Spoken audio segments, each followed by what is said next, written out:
this hour, American and coalition forces are in the early stages of military operations to disarm Iraq, to free its people, and to defend the world from grave danger.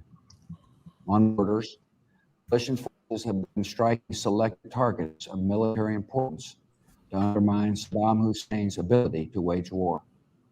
These are opening stages of what will be a broad and concerted campaign.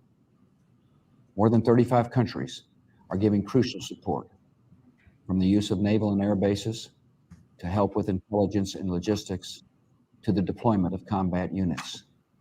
Every nation in this coalition has chosen to bear the duty and share the honor of serving in our common defense. To all the men and women of the United States Armed Forces now in the Middle East, the peace of a troubled world and the hopes of an oppressed people now depend on you. That trust is well placed. The enemies you confront will come to know your skill and bravery. The people you liberate will witness the honorable and decent spirit of the American military. In this conflict, America faces an enemy who has no regard for conventions of war or rules of morality. Saddam Hussein has placed Iraqi troops and equipment in civilian areas, attempting to use innocent men, women, and children as shields for his own military, a final atrocity against his people. I want Americans and all the world to know that coalition forces will make every effort to spare innocent civilians from harm. A campaign on the harsh terrain of a nation as large as California could be longer and more difficult than some predict. And helping Iraqis achieve a united, stable, and free country will require our sustained commitment. We come to Iraq with respect for its citizens, for their great civilization, and for the religious faiths they practice. We have no ambition in Iraq except to remove a threat and restore control of that country to its own people. I know that the families of our military are praying that all those who serve will return safely and soon. Millions of Americans are praying with you for the safety of your loved ones and for the protection of the innocent. For your sacrifice, you have the gratitude and respect of the American people. And you can know that our forces will be coming home as soon as their work is done. Our nation enters this conflict reluctantly, yet our purpose is sure. The people of the United States and our friends and allies will not live at the mercy of an outlaw regime that threatens the peace with weapons of mass murder. We will meet that threat now with our Army, Air Force, Navy, Coast Guard, and Marines, so that we do not have to meet it later with armies of firefighters and police and doctors on the streets of our cities. Now that conflict has come, the only way to limit its duration is to apply decisive force. And I assure you, this will not be a campaign of half measures, and we will accept no outcome but victory. My fellow citizens, the dangers to our country and the world will be overcome. We will pass through this time of peril and carry on the work of peace. We will defend our freedom. We will bring freedom to others, and we will prevail. May God bless our country and all who defend her.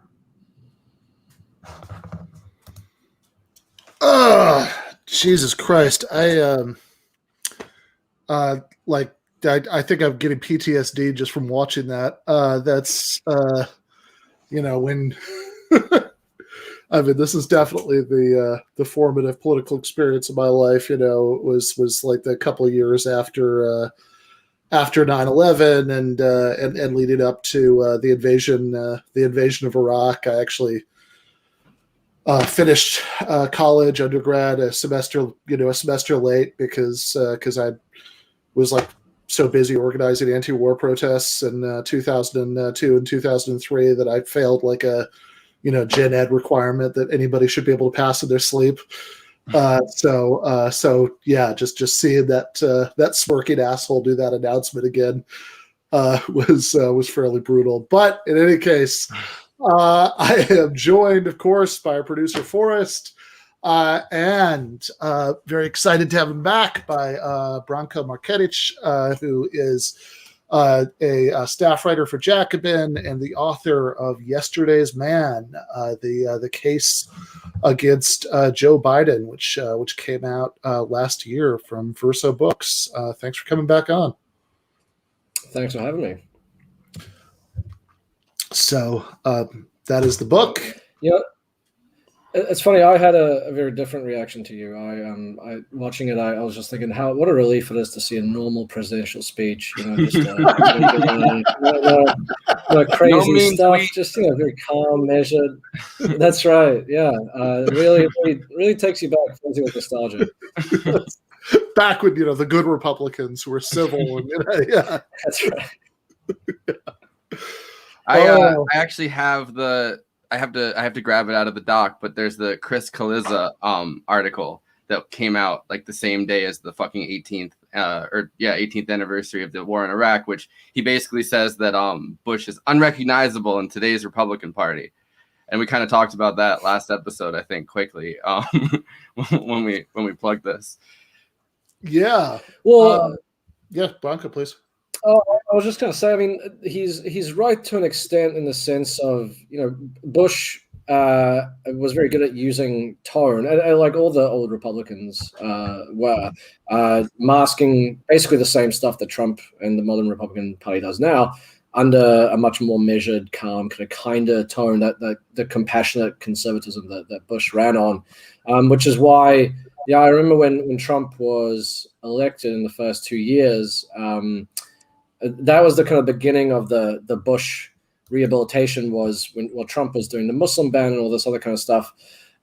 People found that speech that Bush did shortly after September 11, where he stood with a bunch of Muslim leaders and he said, this is not a war against Islam, it's not a war against Muslims, it's a war against terrorism. And people said, wow, isn't it Bush was terrible, but at least he did this one thing, completely missing the reality, which is that, yeah, he did this one speech, but that was to mask the fact that at the time he was rounding up thousands of immigrants, many of them Muslims, and detaining them, sometimes for weeks and months, deporting them, so on and so forth. So yeah, it's there's a lot going on in that Bush era, and the way that the way it's been remembered, I think, in today's media climate. Yeah, no, for sure. It's. I mean, yeah, one of the most disturbing things about the last, 4 years of resistance liberalism was the rampant, rehabilitation of Bush. One of the real Republican heroes of resistance liberalism under Trump was David Frum, who was the speechwriter who wrote the Axis of Evil speech, about Iraq, Iran, and North Korea. And it's certainly undeniable that it's that the sort of face that Bush and Cheney put out was was superficially more polite, that they weren't saying things that were as openly racist, but of course they were also rampantly as you say, spying on and detaining, Muslim immigrants and native-born Muslims for that matter. At least the spying on part, although also in some cases the detaining part, and doing things like knocking people over the head and sticking them on helicopters to fly them to Egypt, so they could be detained without, they could be interrogated without the niceties of American law. And we'll get to that. We'll get to that with the Alberto Gonzalez and Biden back and forth in 2006. Kind of go into that during that. Yeah, no, for sure. Just etc. Right? I mean, and I really think a point worth underlining is that, we talked about this a little bit on the episode on Monday, but I don't think you get Trump without George W. Bush in at least two ways, right? One of them is that Trump was even though Trump's foreign policy, if anything, was actually more hawkish than Obama's in some ways, in his rhetoric in 2016, he was playing on, certain kinds of isolationist anti-war sentiment, so it was like a reaction against Bush. He got even Republican debate audiences loved it when he went after Jeb Bush over the Iraq War. I have that clip. We might want to watch that quickly before we get into the whole Iraq War thing.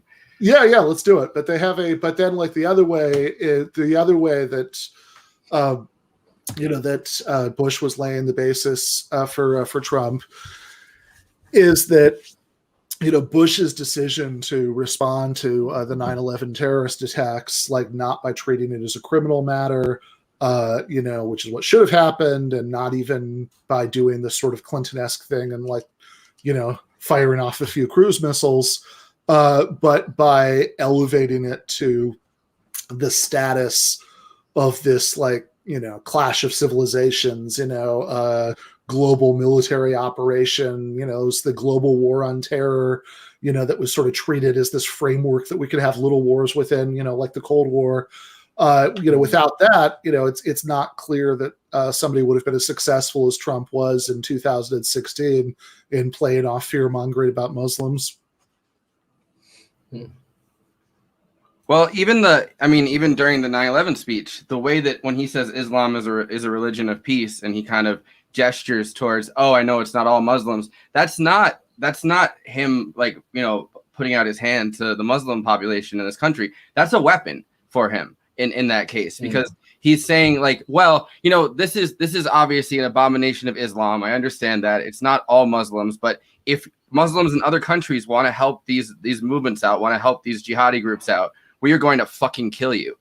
So even his when they're like, his rhetoric was nicer, his tone was nicer, he kind of put his hand out to Muslims that weren't extremists. The reason that he did that was that it's a weapon, it's a threat. You know what I mean? And in those speeches, what he was doing was dividing the world, between him and Osama bin Laden. That this is it's like that, passage from Deuteronomy or whatever. This is the day of choosing. That if you're not with us, you're against us. And again, that laying the basis for the idea that that America was under this global civilizational threat, from really this extremely tiny terrorist groups that were not actually capable of doing that much. Is certainly helped prime the Republican base for that kind of fear mongering, about the threat posed by Muslims in 2016. I think Biden's entered the chat.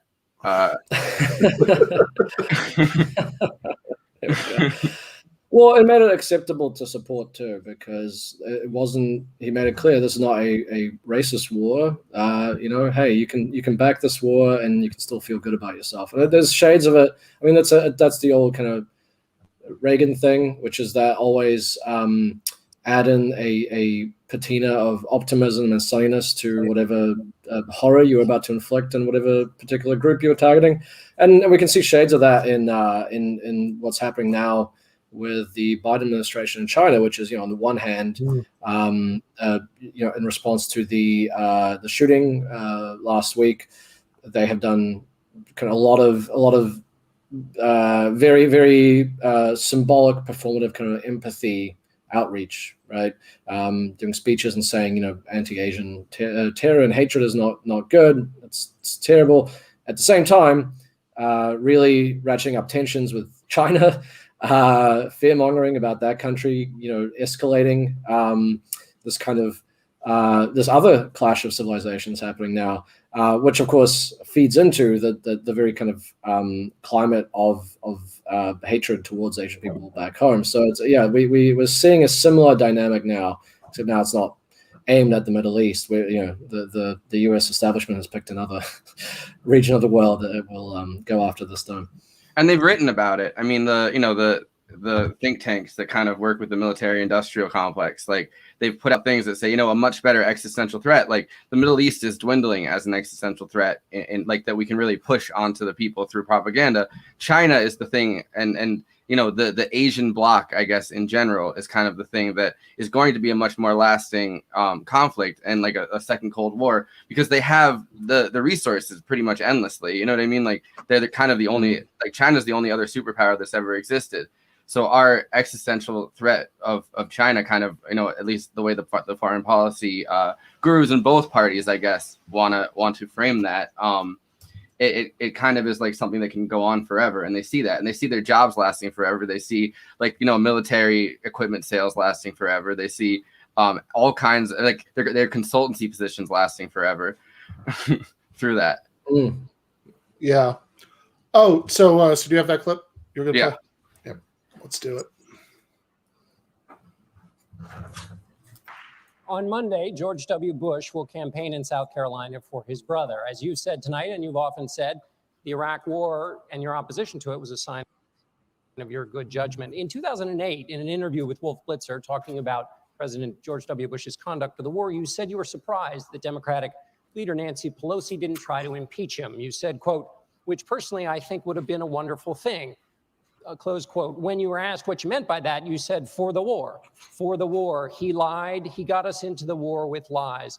Do you still believe President Bush should be impeached? Should have been impeached? First of all, I have to say, as a businessman, I get along with everybody. I have business all over the world. I know so many of the people in the audience. And by the way, I'm a self-funder. I have my wife and I have my son. That's all I have. I don't have this. So let me just tell you, I get along with everybody, which is my obligation to my company, to myself, etc. Obviously, the war in Iraq was a big, fat mistake, all right? Now, you can take it any way you want, and it took Jeb Bush, if you remember at the beginning of his announcement, when he announced for president, took him 5 days. He went back. It was a mistake. It wasn't a mistake. Took him 5 days before his people told him what to say, and he ultimately said it was a mistake. The war in Iraq, we spent $2 trillion, thousands of lives. We don't even have it. Iran is taking over Iraq with the second largest oil reserves in the world. Obviously, it was a mistake. So George Bush made a mistake. We can make mistakes, but that one was a beauty. We should have never been in Iraq. We have destabilized the Middle East. But so you still think he should be impeached? I think it's my turn, isn't it? You do whatever you want. You call it whatever you want. I want to tell you, they lied. Okay. They said there were weapons of mass destruction. There were none, and they knew there were none.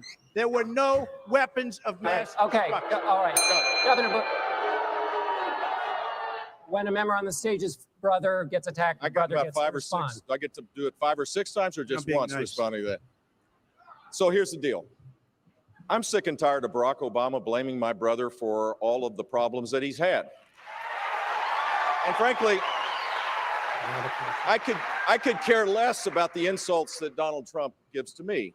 It's blood sport for him. He enjoys it, and I'm glad he's happy about it.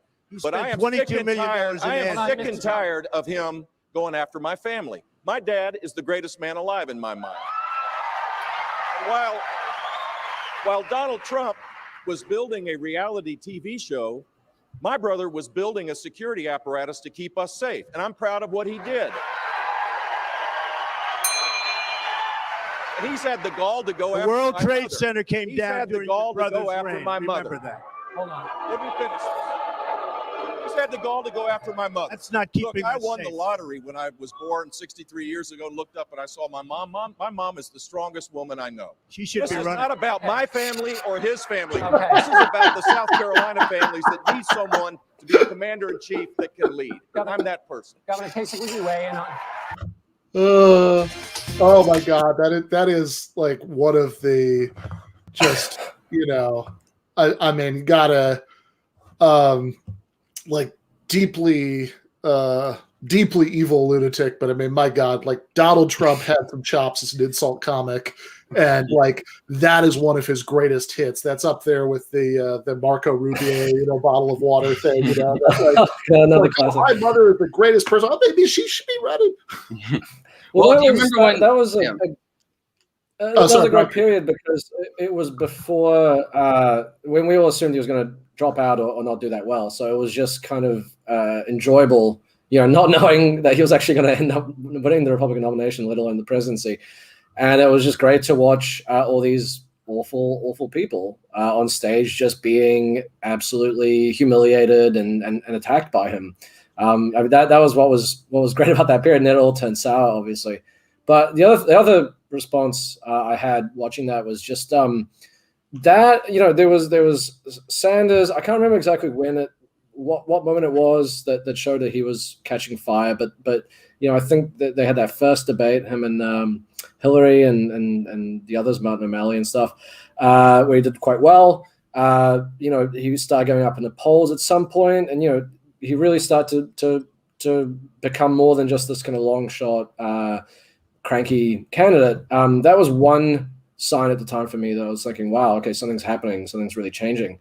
But in this specific moment right there was the other one, because I never thought in a Republican debate I would see anyone get up and trash George Bush and say, well, everything that Trump said there. It was a remarkable moment. I think at the time, I don't know exactly what my reaction was because it wasn't clear how it would be taken. Obviously, you got a lot of boos, but that it was a very stacked audience that was kind of primed to not go for him. But I mean, there were also, we saw footage of people clapping, and he did get a few cheers.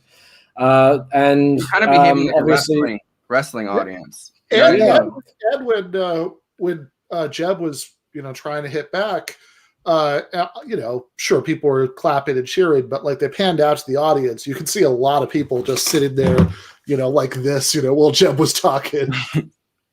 I mean, he was trying the Republican debate audience. It just wasn't quite the same as like even in 2012 when Ron Paul was running for president. I remember Republican debate audiences who were willing to cheer him when he said something they liked, like let people die if they don't have health insurance.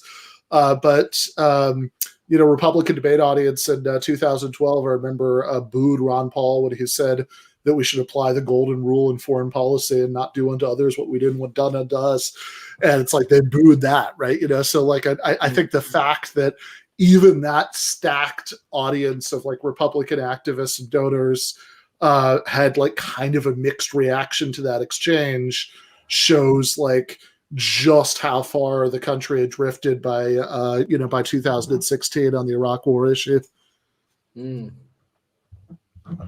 I mean, it's a seriously unpopular war by any standard. You know what I mean? Like, and I think that there's kind of like the Chomskyan point, which is that when we oppose war, it's over tactics a lot of times, like the general public and politicians both. You know what I mean? Like a lot of times it's not like an anti-war for the sake of being anti-war, but still like the movement behind Iraq not being like there was nothing like that with Afghanistan. You know what I mean? Like, I mean, we're still obviously in Afghanistan. We're still kind of in Iraq too, but.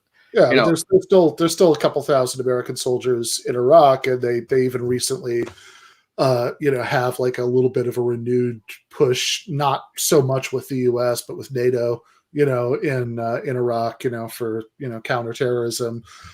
So I mean that's still, we're closer to being genuinely out than than we have been, but we're certainly not there yet. Mm-hmm. So. Yeah, sorry, Branko. Yeah, I mean, I was just going to say, one last thing to add. I think it does just show what a far-reaching impact the war had on. I mean, it's terrible to refer to that war sort of in the context of just how it affected politics in the United States and other countries in the world, because obviously hundreds of thousands of people died, a country was destroyed. So much chaos for that region of the world. But if we're looking at, if we are analyzing it from the perspective of American politics, it is fascinating just how far the reverberations of that decision to launch that war have gone, and how they, I mean, it's a thing that we still are living with, even though, as you say, troops are back in Iraq. It doesn't seem like there's ever going to be a time where a president is going to pull them out. It is in some way, even in abstract ways, still informing the discourse around foreign policy, around war in the U.S., which is it's fascinating.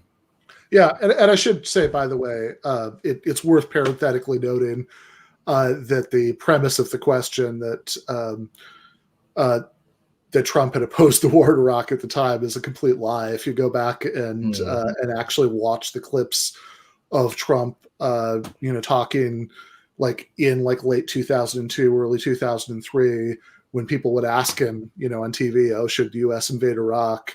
I mean, he wasn't enthusiastically in favor, but like he certainly wasn't enthusiastically opposed. He was sort of like oddly indifferent. He was like, I don't know, maybe if they're going to do it, they should do it and stop talking about There's it. the Howard Stern. There's the Howard Stern clip where he says it, and Howard Stern is like, "So do you approve of the war and like the way it's being handled?" And he's like, "Yeah, I think it's," and it's like muted Trump. You know what I mean? Like, because that was Howard Stern Trump. Like it wasn't like bombastically over accentuated Trump, but he was like, "Yeah, I think it's a good idea. I mean, I think it's going all right."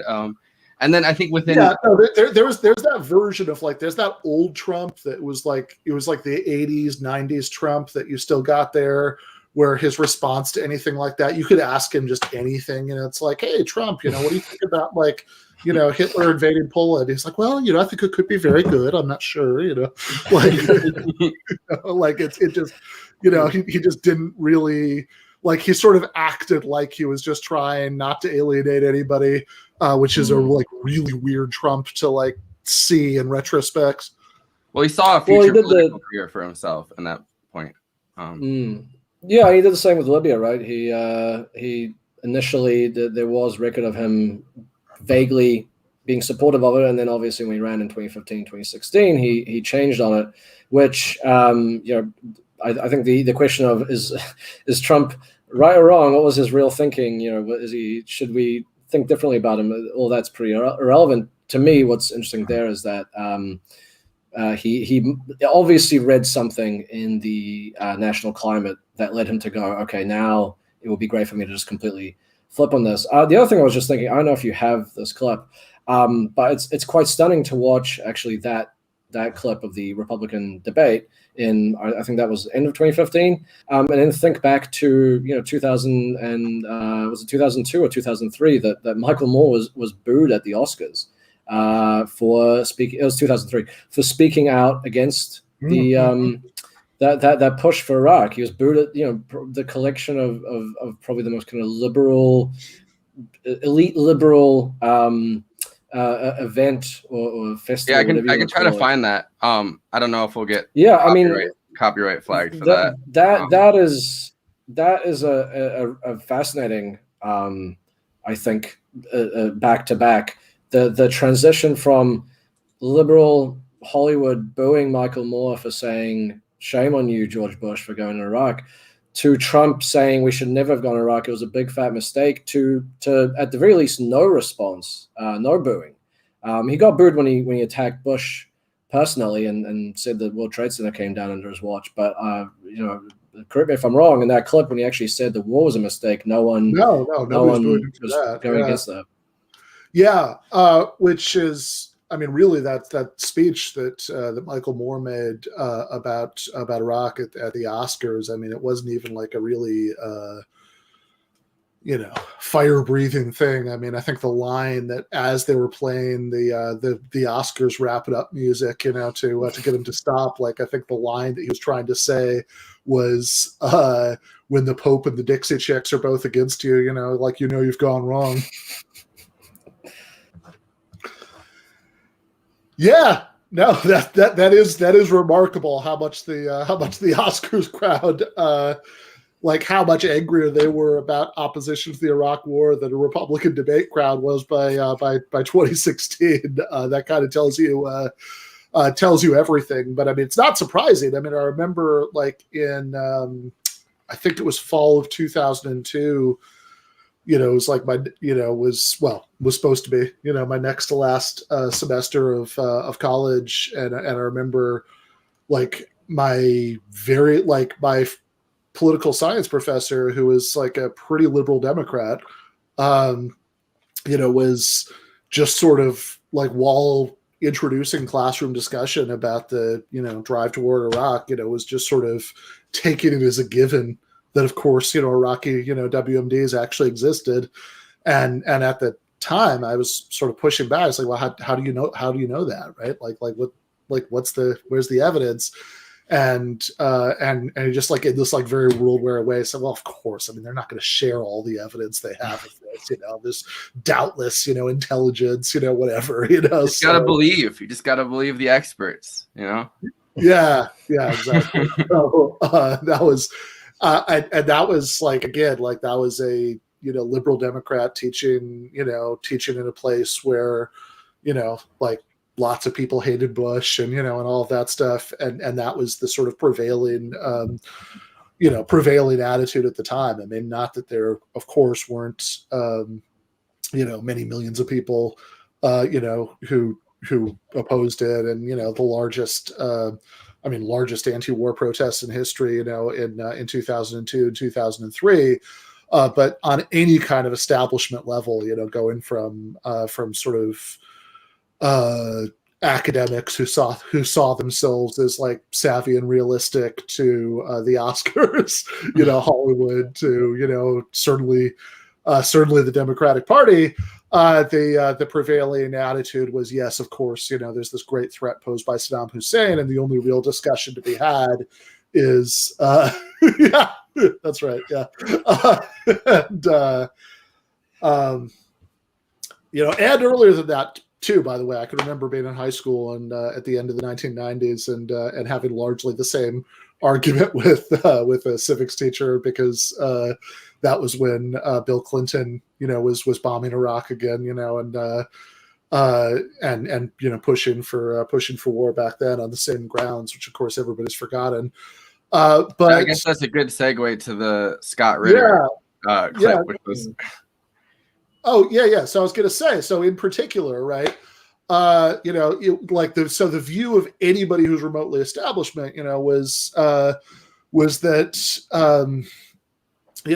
of course Saddam Hussein posed this existential threat. The only real question was like whether to, give the inspectors more time to, do their jobs, or, whether to try to assemble more of a coalition, or, how fast to go, like whether to leave open the idea of another sort of resolution, the idea that the drive for war was fundamentally wrong or fundamentally based on nonsense was just nowhere in that establishment picture. And in particular, of course, it was nowhere in the picture of the senator from Delaware's credit card companies, Joseph Robinette Biden, who was a pretty enthusiastic hawk. Yeah.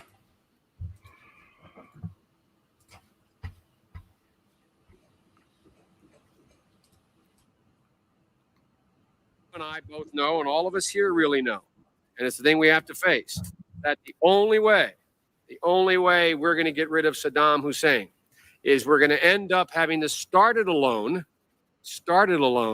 and it's going to require guys like you in uniform to be back on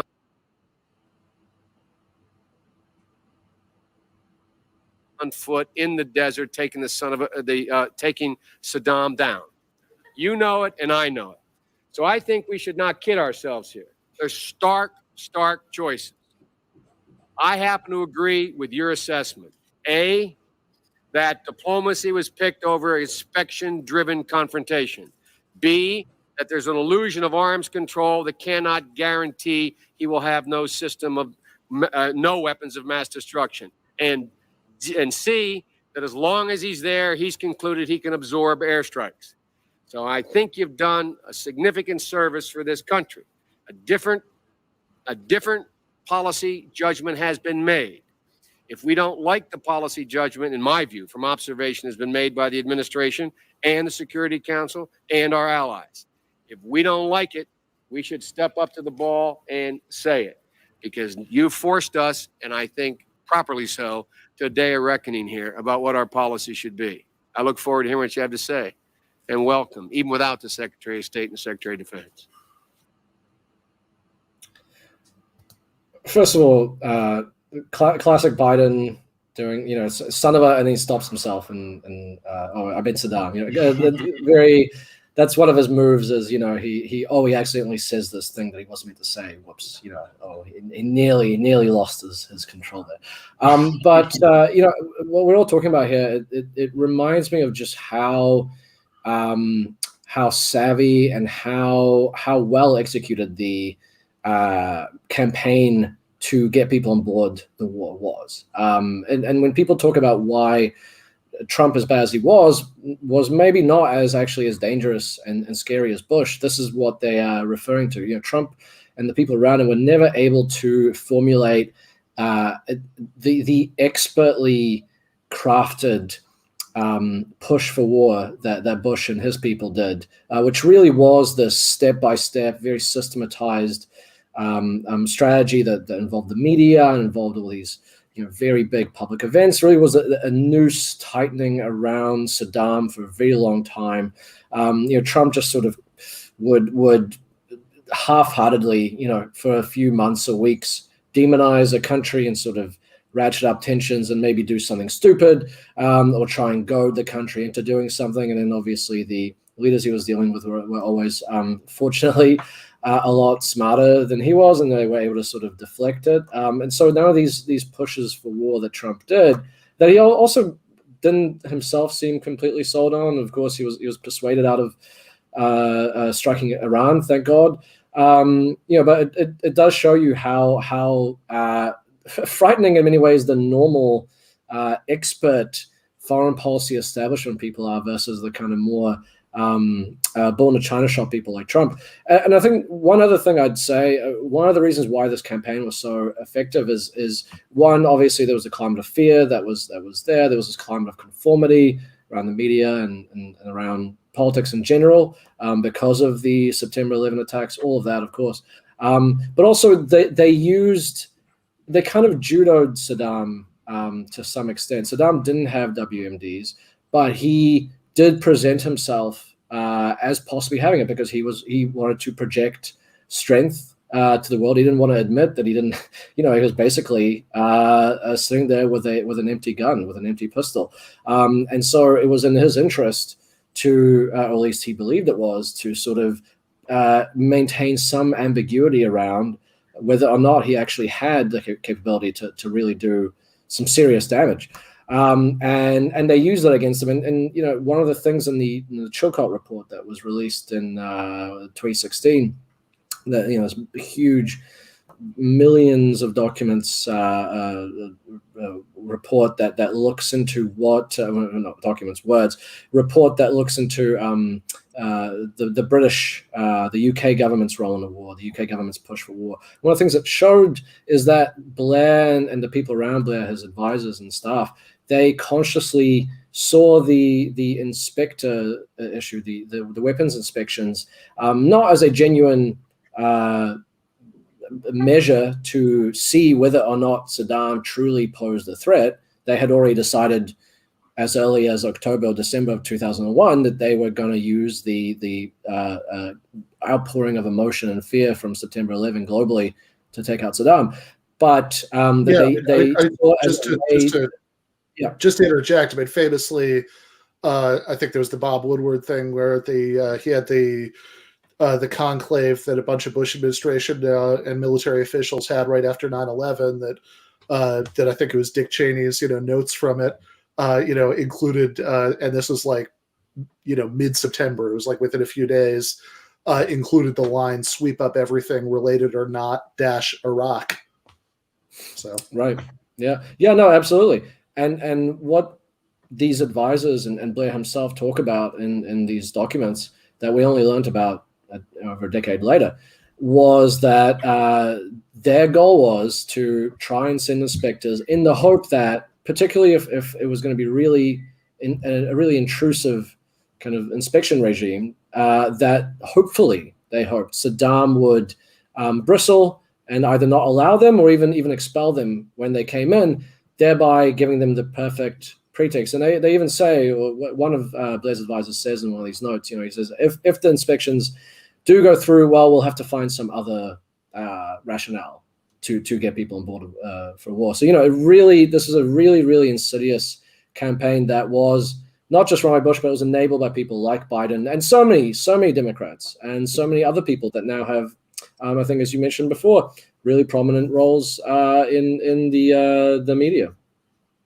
Yeah, and I mean, I like your contrast about Bush and Trump. Although I think that the complicated thing here is that Trump, in some moods, was I think a bit more belligerent than Obama had been. Certainly the Soleimani assassination, was like the kind of like playing with fire, that I think. You probably wouldn't get with Obama. You probably won't get, with Biden. But and of course, only reason to note that is that I think there is a lot of mythology, about Trump having been much more isolationist, than he really was, and a lot of very short memories, right? Because like a lot of the things that, in some ways, I mean, Trump, look, obviously Trump is a very unique individual, right? With a very unique brain, and he acted in impulsive and strange ways, the like Twitter war with, the leader of North Korea, before he flip-flopped on it and all of that. But some of the basic pattern is not unlike what happened under Obama. That, like at the time, Obama was making gestures towards, deepening in military involvement in Syria if they crossed, the red line, used chemical weapons, and then it happened, and then he pulled back from it. So in a lot of ways, like Trump's version of it obviously bore the stamp of the Trump personality, but I think that the pattern might not be as different, as we sometimes remember it as being. But certainly, like both of them, both Obama and Trump, were absolutely nothing like as dedicated, to these confrontations as the second Bush administration was. I mean, that was just a unique thing, that they were willing to, like, immediately on the heels of bombing, invading, and occupying Afghanistan, they started this like intense year-long push to escalate, escalate with Iraq to the point where they could invade. And I mean, it took so much dedication, like they were doing things like, essentially creating a new intelligence office to more effectively, cherry pick, what they wanted to hear. And just there's all this whole diplomatic drama. There was there was Colin Powell, who's another one of these people who seems to be like have that Teflon Don effect, where liberals could never stay mad at him. He endorsed Obama. That was kind of his big turn moment. You know what I mean? They're like, when Colin Powell endorsed Obama, a lot of liberals were like, well, this is really the push we need to get him elected, I think. Republicans still kind of love Colin Powell. Like, he kind of rode that all the way till now. Yeah, with like, and of course that like Colin Powell presentation at the UN, was the most like shamelessly nonsensical thing ever. He had he was doing things like reading off transcript of intercepted, phone calls from like satellite, phone things from Iraq, where somebody's like, oh, do you have the truck? Oh, the special truck. And they say, well, the only thing that special truck could possibly mean is mobile chemical weapons lab. Like that's so clear, that this is like this is the only possible interpretation. And they're doing the COINTELPRO stuff the whole time, kind of, you know what I mean? Like an inspired thing of that, where they're kind of sending people on the ground that they're allies with to like goad people working for Saddam into trying to like admit things that they could then use as evidence, which obviously they're using the flimsiest of evidence, but like, just having people on the ground working for them, trying to like push other people working for Saddam into admitting things that they didn't even necessarily have, but like the conversation was so leading that that they made it seem like that. And the other thing I think, just to add to that, I think two things about that are also relevant to our time now is how is this built up? It was, of course, built up partly through, well, in large part through a very willing media. And one of the chief tactics that they used was that they would, national security officials at various ranks and with various, closeness to the White House would leak things to a major newspaper or any major news outlet. The reporters would report it. They'd say, well, someone leaked this to us. We have reports that, Saddam is doing this and that. And then, of course, then Cheney or someone else would go on Meet the Press and all these other Sunday shows, and they would point to the story that only existed because they themselves had leaked it. And say, well, look, the New York Times has reported today that, the thing that you just anonymously leaked to the New York Times. Right. And I think there was a lot of consternation among the liberal left around things like Russiagate, because I think people kind of thought, well, why should we care? Why should we care if it is true that the national security bureaucracy was kind of waging some sort of misinformation campaign against the Trump administration and kind of like, whether exaggerating or outright making some of the stuff up, why should we care? And that really gives you a good example that there should be a red line around how we treat anonymous leaks, anonymous disclosures from national security officials with no evidence beyond just what those national security officials' assertions are. Even if you don't agree with it in this one case, having a general rule where, as a society, as a reading public, we treat all these cases with a certain level of skepticism, no matter what, ensures that they cannot be that technique cannot be used later on for more in your particular eyes more nefarious purposes, because they tried to do it in 2019 or 2020 with the Russian bounties.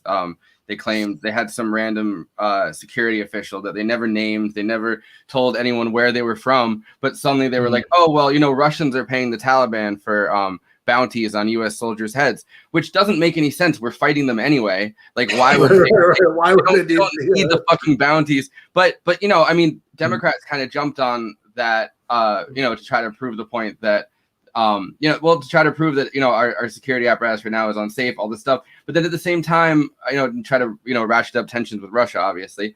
But, at the same time, that doesn't catch on now the same way that it probably would have under the Bush administration. But once those points together, like ears and bends together. No, for sure. Well, and once that misreporting or misinformation or lies, whatever you want to call it, once that becomes ingrained in public knowledge, it's very hard to get it out. People still believe that, not a majority, but a certain segment of people still believe that Saddam had WMDs on that Russian bounty story, even though the fact that the U.S. commander of troops in Afghanistan himself said, as well as Colin Powell, both of them said they didn't believe that story was true, that there wasn't really evidence for it.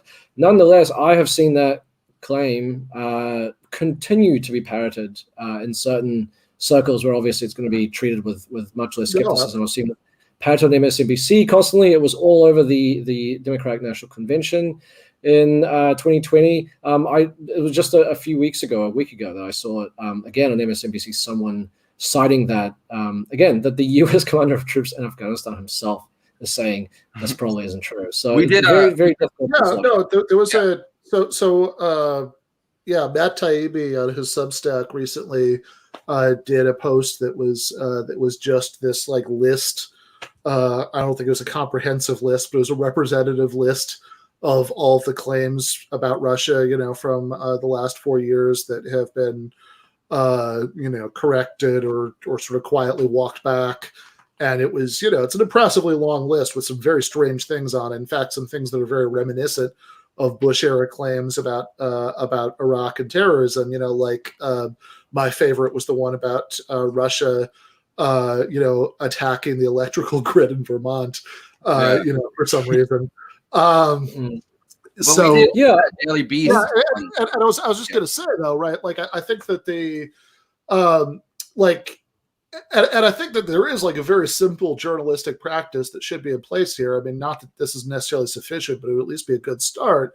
That you just don't like, you just shouldn't accept, you shouldn't grant anonymity to people who are saying things that line up with exactly the thing that they or their bosses are saying in public. Because if what they're saying lines up with what they or their bosses are saying in public, then there's no conceivable reason that they need anonymity to say it, right? I mean, the purpose, like anonymity for sources, should be an exception, in journalism, not the rule. For all the reasons we've been talking about, for all the obvious reasons that people don't have to stand behind what they're saying, that it's a way of getting things out into the ether without having to take responsibility for them, and that exception is justified when people are whistleblowers and they're worried about retaliation. But if it's like a Bush administration official saying exactly the same shit about Iraq and WMDs and terrorism that they're saying on CNN, then clearly, there's no possible concern about retaliation. It seems to be on the wrong side of the power dynamic. Like, you know what I mean? Like when it's whistleblowers and somebody who's under the boot of somebody else coming out and giving information that, that their boss or their company or their government might not want people to know, then it seems like they need to be protected. But when it's I don't know, when it's on the other side and it's just someone already in power and they're like, hey, don't tell anyone I said this, but like that's when you don't want to grant them any kind of anonymity. Yeah. And one last thing I would say in the comparison to Iraq and Russiagate, people got angry at Taibbi and others for comparing the media campaigns for both, because they said, well, Iraq, I mean, that led to the deaths of hundreds of thousands of people, the destabilization of a region, so much chaos. Russiagate, it was just sort of, it was a thing aiming to destabilize Trump, which is kind of true.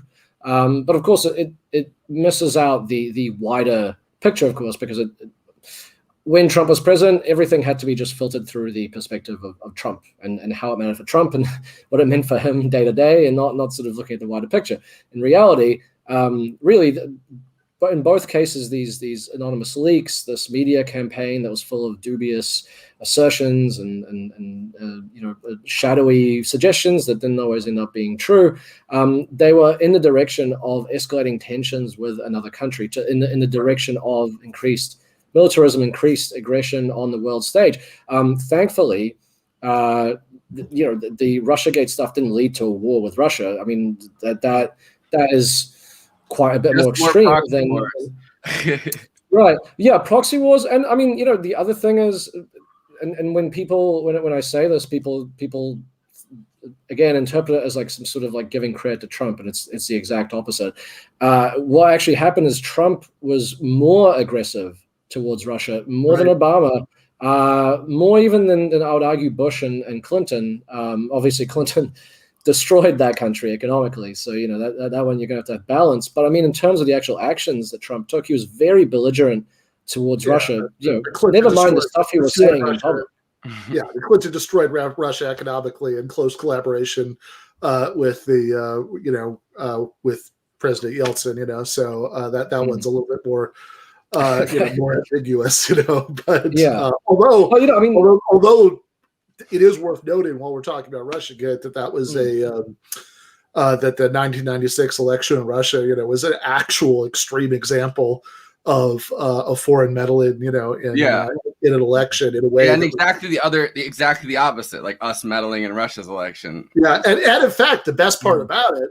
So, and openly, by the way, meddling that was openly announced and celebrated at the time. There was like a Time magazine cover, about I think it was called "Yanks to the Rescue," about the American role in the Russian election, re-elect Boris Yeltsin, and of course, Yeltsin's chosen successor was Vladimir Putin. So if you do buy into the idea that that Putin played any significant role in defeating the Clinton family's return to power, there's at least some cosmic justice there. But I mean, which I mean, whatever. I've always thought like, yeah, sure. I mean, I'm sure that when you are like the 800-pound, imperial gorilla, everybody in the world is going to take some interest in your elections.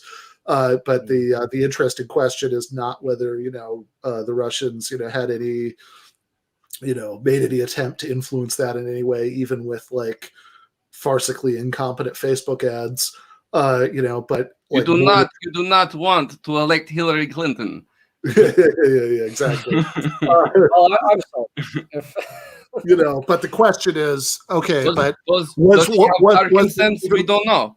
Was this even like one of the top 20 factors? Yeah, I'm imagining the person designing this ad looking like Forrest looks when he's got his sunglasses on and he has the. Was it even in the top 20 factors? Was like Russia actually exerted more money and effort to influence the American election than, say, Israel or Saudi Arabia or, et cetera, right? Like, which are the sorts of questions that you'd ask if you wanted to like just calm down and think about it. Love Putin. He's my favorite. Yeah, no. I don't know Putin. I've never met him. Never met Putin. I don't know. Yeah, Putin. but you see the pictures of him riding a bear and stuff. I'll be honest. It kind of seems like a dick to me, based on what I've heard. I'm just gonna offer that. It's the like right-wing reactionary, homophobic, militaristic nationalist. I mean, that's my favorite kind of politician. So, I don't know why Putin, wouldn't be one of the ones I loved. But one of the most disturbing, I mean, I think the thing you're pointing to, Branko, is one of the most disturbing things about it, because it's almost like the way, like what Chomsky always used to write about how, neocon hawks, would deplore, the Vietnam syndrome, which is their term for Americans being reluctant to want to go to war again, after Vietnam.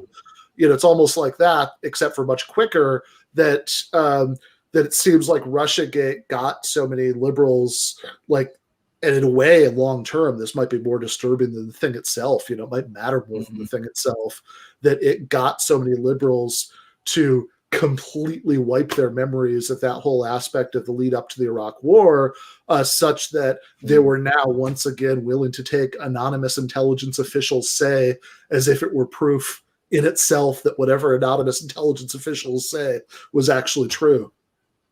Yeah, and I think if we're going to reflect on this 18-year anniversary and all the anniversaries that follow it, I think that is one of the lessons that people should really think about and take away, which is how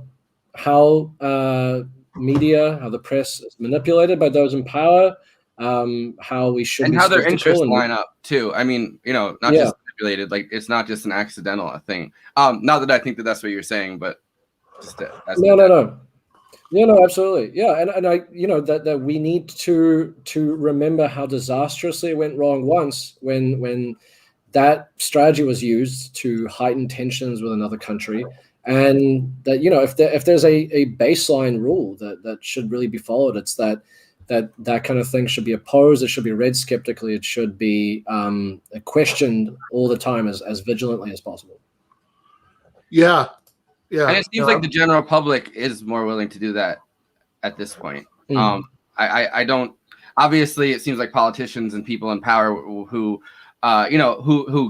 get what their will based on that. It's different. But the general public, I don't think the general public was like, yeah, more wars. Like, I think we're kind of war strung out at this point. Like most people don't want more wars. Most people want less war. Most people kind of see the actual devastation that war has caused in their communities, which kind of is, I mean, it kind of almost is like the PR feeling of the monarchy, where it's like, as long as you believe in it, it continues to flourish. Like when people start realizing, or when people start looking at the amount of devastation that war has caused in their community and their family and the people around them, and they start going, you know what, like people are fucking dying and like constantly, and I don't see what it's for. Like that's kind of when the consensus starts to fall apart. So I think that's kind of the point that we're hitting right now. And so much domestic devastation is going on, I think, kind of adding to that. Yeah, for sure. So I want to Well, in a few minutes, I want to get to more of the Biden Iraq stuff, and also I should say in about 20 minutes we're going to be joined by one Nora Eisenberg, who is an author and an essayist who's written a lot about the Iraq wars. Also, full disclosure, is Katie Halper's mother, and so Shot should be a good addition for this. But first, let's. I want to go. Do you still have the Alberto Gonzalez stuff? Yeah. Hold on, I just gotta pull it up. Yep. This is interesting because I didn't really know that that's kind of when Biden's support for the Iraq war kind of like non I don't know, like it's interesting that it seems like, at least in yesterday's Man, like reading that, it seems like it goes from Biden like overwhelmingly supporting it to start out with and playing a big role in the lead up to it, like right to like obviously like the Kerry idea, where it's like Biden's kind of running Kerry's foreign policy, and then like the polling data doesn't really bear out that like they want a second party to be like a pro-Iraq party that's also that like just disagrees on tactics. So he kind of changes his tune to like being more aggressively against the Bush administration. Yeah, I feel like he's had about 5 or 6 different positions on the Iraq war in his entire, like at least. I mean, it's probably a lot more. And in that lead up to the war, he probably had about 4 different. First, he was very vehemently for. Then he kind of stepped back a little bit. Then he came out for it again just before the war. And then afterwards, he was like, "Yeah, I would vote for it again. I wish I could vote for it again." And then a year down the track, he was like, I never liked it. Never a big fan." So he was all over the place. I vote for lots of things I don't like. You know, it's That's right. But no, you wrote about his kind of original idea of being like kind of an after Vietnam, like the Vietnam syndrome kicking in, like Biden being a right in the aftermath or as it's winding down, Biden being kind of like an anti-war Democrat to start out with, and then as Well, yeah, I mean, according to a high school friend of his, to what extent, anyone's opinions in high school matter, but apparently he was not really a Vietnam War opponent in his younger years, or I think even in his college years, actually.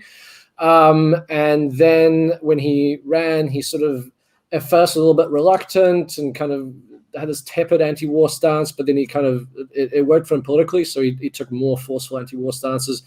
He had that Vietnam War syndrome kind of politics until about the 80s, and then like so many Democrats of his generation, so many liberals of his generation, his politics were really transformed by Reagan and the 80s, and he said, "Oh well, look, we can't win elections anymore. We can't run this sort of more peacenik foreign policy. We have to move closer to where Reagan is." And then he became a lot more gung-ho towards foreign intervention. Although, interestingly, the first Iraq War, the first Gulf War, he actually did oppose pretty vehemently, to his credit. And then when it turned out to be a huge success for Bush, he went, "Oh, you know what? I was wrong. Credit where credit's due. Bush was a brave man, and I completely changed my mind." So, and then Serbia is the first conflict that he really gung-ho aggressively gets involved in. Yeah, and also Iraq. I mean, through the 90s and early 2000s, he's pretty bullish on, let's bomb Iraq, let's get Saddam out if we have to by some sort of covert action, so on and so forth. And it really leads up to what happened in 2003.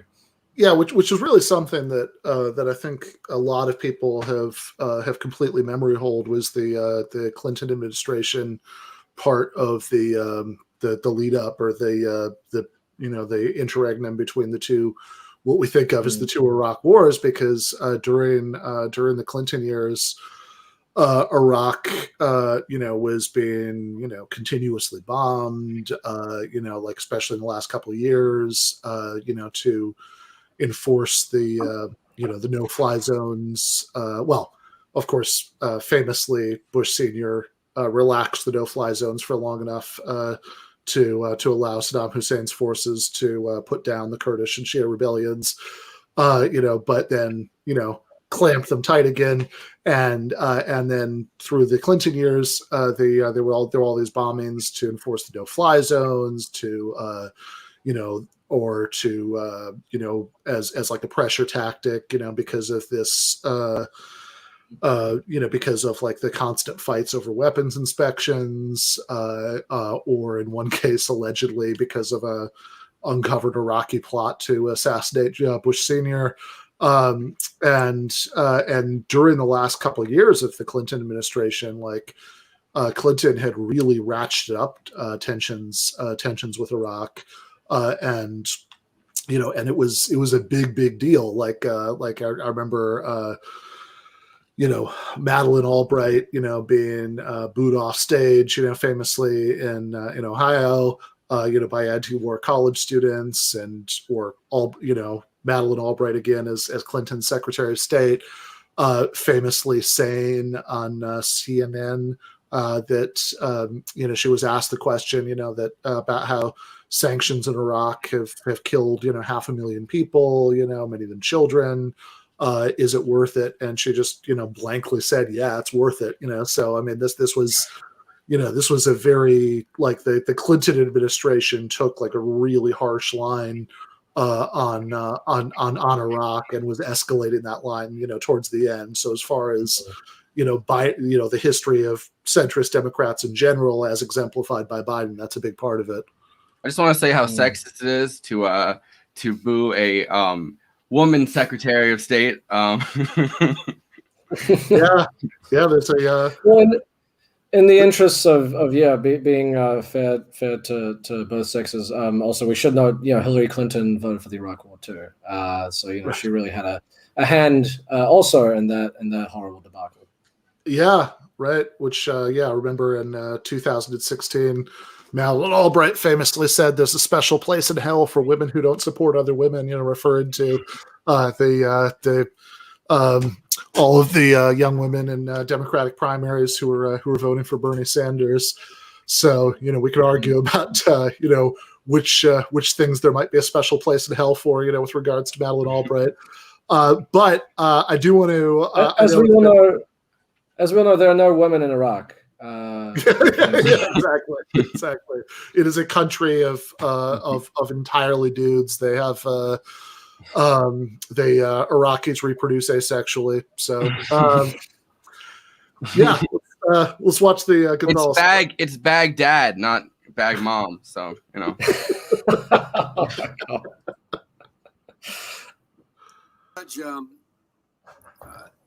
we sort of got off. I think we got off on sort of an unusual footing here. And I think that our colleague in the committee sort of fired a gun that had not been shot yet. In terminating, I don't know anybody who's announced they're against your being the next Attorney General. Even those who have doubts about you say you're going to be confirmed. And so this is not about the president and his judgment. It is appropriate for us to understand the. Just kind of to cue this up, by the way, because I guess there's stuff that precedes it that takes the first 40 minutes of the hearings, and this is an interesting use of Biden's chumminess, honestly. The one time I've ever seen it used for good. So they're talking about the torture memos and how Alberto Gonzales as Bush's legal counsel was in the room for those discussions, and kind of pushes off the question and says, well, I defer to the DOJ. I can't really discuss the, I can't discuss the torture memos. The DOJ kind of made its opinion clear. And Biden's following up Kennedy after Kennedy kind of goes at him really hard in the beginning. And it kind of turns into a shouting back and forth. And I think John Cornyn, who's still the senator from Texas, he's on the positive side, and Kennedy's on the negative side, and they kind of are going back and forth over a New York Times article that came out about Gonzales's role in the torture memos. President is not a lawyer. He doesn't know from Shinola about the treaty. By the way, nor do previous presidents. That's why they have legal advisors. That's why they hire brilliant graduates from Harvard Law School and former judges to advise them. I'm being deadly earnest here. It's not a joke.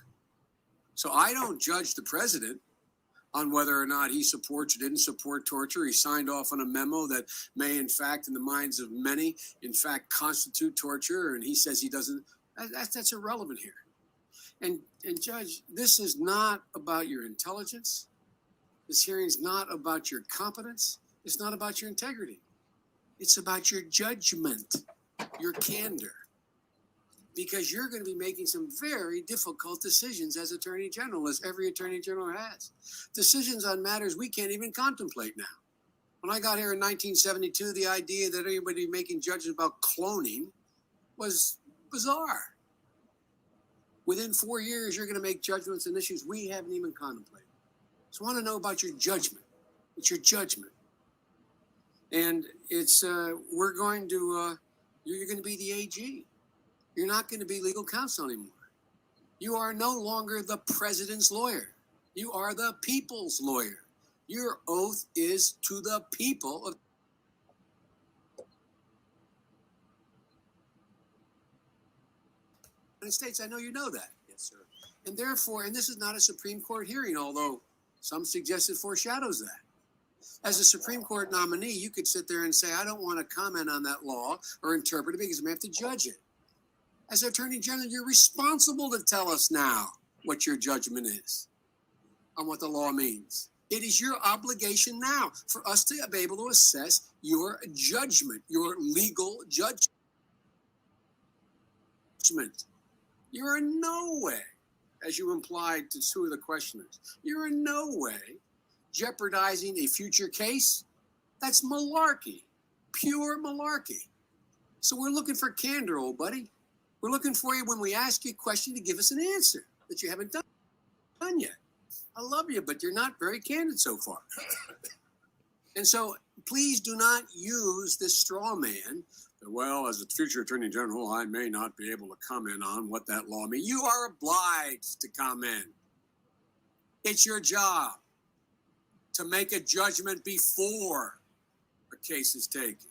That's your judgment we're looking at. And so it seems to me that, and another point I'd like to raise, because I'm only going to get to the questions in my second round, really, is my good friend from Texas. He held up 3 reports who didn't say what they said he said.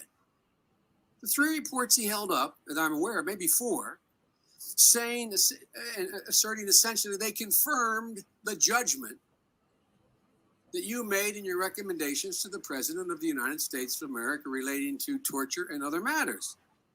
Now, the reason why it is appropriate to ask you about Abu Ghraib is not to go back and rehash Abu Ghraib, but it's relevant as to whether or not what occurred at Abu Ghraib came as a consequence of the judgments made and embraced by the president that were then essentially sent out to the field. The Schlesinger report that was cited, it finds, quote, Lieutenant General Sanchez signed a memo authorizing a dozen interrogation techniques beyond standard Army practice, including 5 beyond those applied at Guantanamo. He did so, quote, using reasoning from the president's memo of February the 7th, 2002. So I say to my friend from Texas, that's why this is relevant.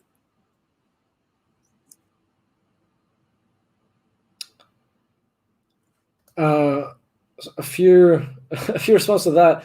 Some great Bidenisms there, obviously. No joke, malarkey, of course. As you say, the chumminess, the use of humor and kind of this friendliness while picking apart the opponent. Secondly, always fascinating to compare the Joe Biden of the last 4 years to the one before, about maybe 2018. A completely different person, just in terms of the way he kind of carried himself and everything. But also, much sharper. Yeah. I mean, that's the thing. He's very articulate. He can be very funny. I think people have sort of forgotten that because they've kind of been reacquainted. He went away for 4 years. They got reacquainted with him when he ran for president. And they were like, oh, well, I guess that's kind of how he always was. He was always saying kind of silly things and putting his foot in his mouth. But reality, I mean, the guy right now is a world away from how he was. And what I tried to put out in the book is that not that Biden was sort of like an incompetent or a fool in the book. I tried to show that actually he was a very effective politician. It actually could be very dangerous depending on what he chose. If he decided to go on the attack in a particular way, unfortunately for most of his career, he would go on the attack on basically from the right. He would attack even just basic liberal issues from a conservative standpoint, and do it quite effectively, and demagogue quite effectively on it. The context for this clip, so this is 2006. Obviously, by this point, the Iraq War was 2 or 3 years old, depending on when that clip exactly was. And like I said, Biden had a range of stances on the Iraq War. By this point, with the war, by this point had been going badly for a while. Public opinion had really firmly turned against it. And at this stage, Biden was pretty firmly knowing that he had a presidential run, knowing that the Democratic Party had moved quite a bit to the left on issues of foreign policy, was really posturing at this time as someone who was in opposition to Bush, and in opposition to Bush's Iraq policy, even though he basically always voted to keep funding the war. He ruled out defunding it at any point. So that's sort of the context through which to view this clip. The political winds had shifted, and Biden saw it, and he was like, this was his moment to kind of demonstrate in a very public way that he was a crusader for I guess a liberal cause. Makes sense. All right.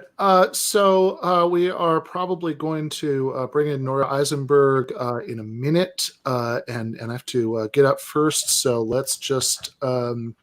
So we are going to play the intermission music for just a minute, and then we'll be right back, and we'll talk, and we'll get rewind the clock a little bit to see a little bit more of Biden's initial position about Iraq.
All right. So We are, so I believe Nora Eisenberg's having some technical difficulties. She'll be on in just a few minutes. But for, oh, okay, nope. I think we're actually just about ready. So let me see. This is it's kind of funny. I'm watching what's going on in there, but obviously I can't hear any sound from them, so it's got a little bit of a silent movie effect here on StreamYard. So let me just say before here we go. All right. Nora Eisenberg has a PhD from Columbia University in English and Comparative Literature and has taught at Stanford University, Georgetown, and for many years at City University of New York, where for 20 years she directed the university's mentoring program in scholarly and creative writing for junior faculty. Her debut autobiographical novel, The War at Home, was a Washington Post Rave Book of the Year, 2002. Her 2003 Just the Way You Want Me, which explored a family ravaged by political witch hunt, received the 2004 Gold Prize in General Fiction from Forward Magazine. When You Come Home was a finalist for the 2018 Grub Street Fiction Prize. Her short stories, essays, reviews, and reporting have appeared in places such as The Partisan Review, The Village Voice, Los Angeles Times, Tikkun, Alternet, Truthdig, The Guardian UK, and The Nation, among others. She is the producer of 2 award-winning documentaries, Who Am I, The Frontier of Argentina, and Kami Camp, which is directed by one Katie Halper. So, Nora, welcome to the show. Hi, it's good to be here. Thanks for celebrating the anniversary of the supposed end of the 91 Gulf War. Yeah, so this is, the reason we're doing this, of course, is because as of this week, the invasion of Iraq in 2003 is 18 years old, officially old enough to join the army and go fight in one of America's other endless wars in the Middle East. But of course, as you just hinted, this is, by the time the invasion of Iraq happened, we were already 12 years into American military involvement in Iraq. Right. So, yeah, the 91 Gulf War, actually the proposition for the Persian Gulf intervention, whatever it was called, was the legal foundation for just about all the activity in the Gulf region ever since, including, Clinton's forays into the area and the Afghanistan war and the 2003 invasion and occupation, and going on and on. So the declaration, or the proposition, said that the war would end when a president or Congress ended it, and it never was ended. Right. And as Branko had mentioned earlier, Joe Biden, credit where credit's due, was strongly opposed to the original Gulf War, although during those Clinton years that you mentioned, his tune had changed. Forrest, do we have the next clip queued up?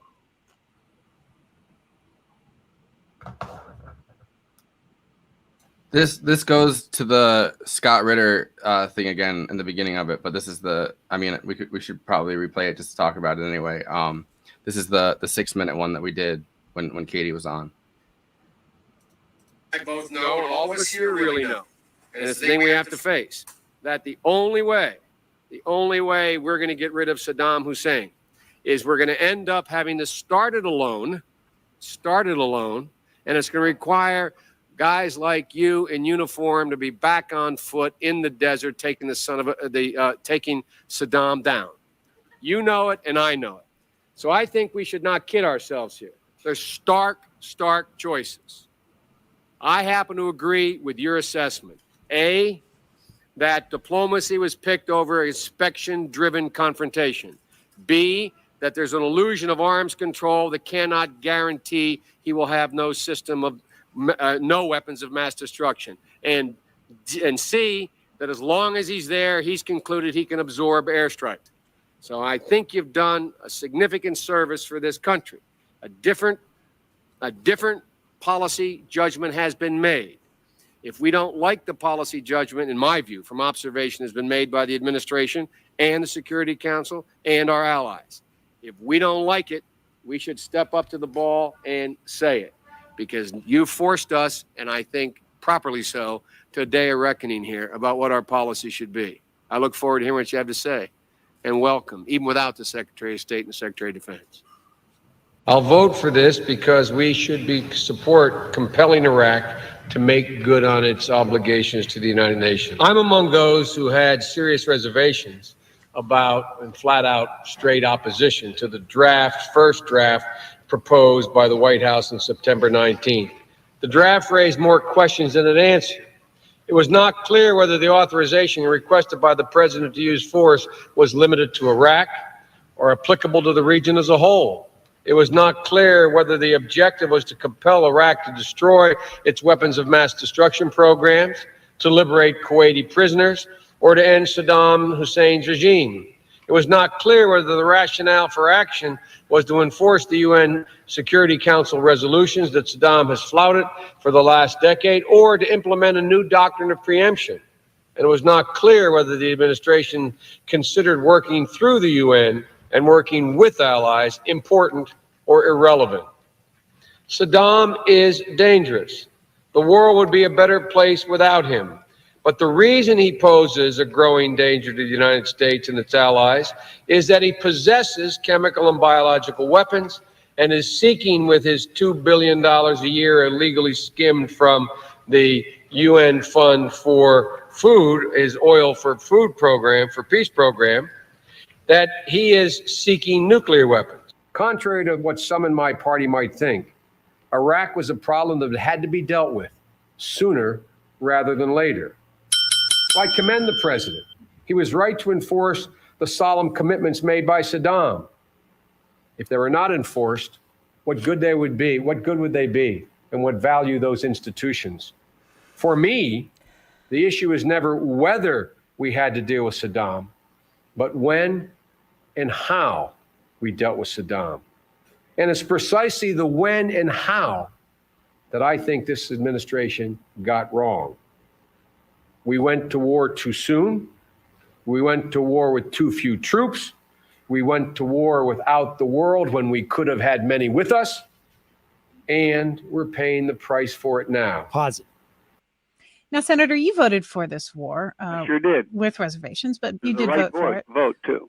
So you would vote the same way today as you did a year ago?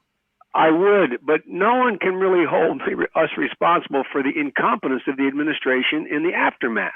Many, many people said, look, Mr. President, plan for this better before you go.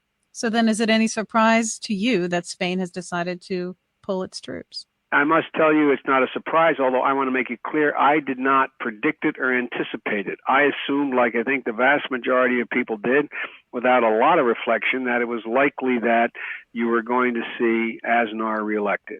Democratic Senator Joe Biden is the ranking minority member of the Senate Foreign Relations Committee. Thank you so much for joining us. Thank you very much for having me. Barack Obama and I agree fully and completely on one thing. You've got to have a timeline to draw down the troops and shift responsibility to the Iraqis. We're spending $10 billion a month, while the Iraqis have an $80 billion surplus. Barack says it's time for them to spend their own money, have the 400,000 military we've trained for them begin to take their own responsibility, and gradually over 6 months, 16 months withdraw. John McCain, this is a fundamental difference between us. We will end this war. For John McCain, there is no end in sight to end this war. Fundamental difference. We will end this war. Governor. The reason I voted the way I did was to try to prevent a war from happening because, remember, the threat was to go to war. The argument was because Saddam Hussein had weapons of mass destruction. So he said that I need to be able to get the Security Council to agree to send in inspectors to put pressure on Saddam to find out whether or not he's producing nuclear weapons. And at the time, I said, that's your reason. All right, I get it. That was the rationale was that's the way to not go to war, because I didn't believe he had those nuclear weapons. I didn't believe he had those weapons of mass destruction. All right, so that's the current president's thoughts about the invasion, going from he didn't believe it. He said it was a strategy. He's playing 9D chess, and he said he believed it so that Bush would, Bush, is a smart guy right there. Yeah, which if true, would make that vote like even more monstrous, than it was. Like if you were going to vote for authorizing, an invasion, based on something that you actually didn't believe. Yeah. Mm. There's I think. I'm sorry. I think like three people just started talking at once. Nora, please. What happened to this noise? It's very, very loud. Hold on one second. Sorry. Okay, Branko. Oh, no, I guess the parents. We gotta. I know, right? I was just gonna say. This has been covered a bunch over the course of the 2019, 2020, primary. But of course, now that's true. Biden knew what he was doing. He was instrumental in starting that war. He went on all the Sunday talk shows. He was always in the press talking about how Saddam had to be gotten rid of. In the run-up, he was almost giving Bush clues in public for what he would have to do to get his support, saying, well, I think if Bush can show, if the administration can show that Saddam does have ties to Al-Qaeda, does have weapons of mass destruction, then that would justify a war.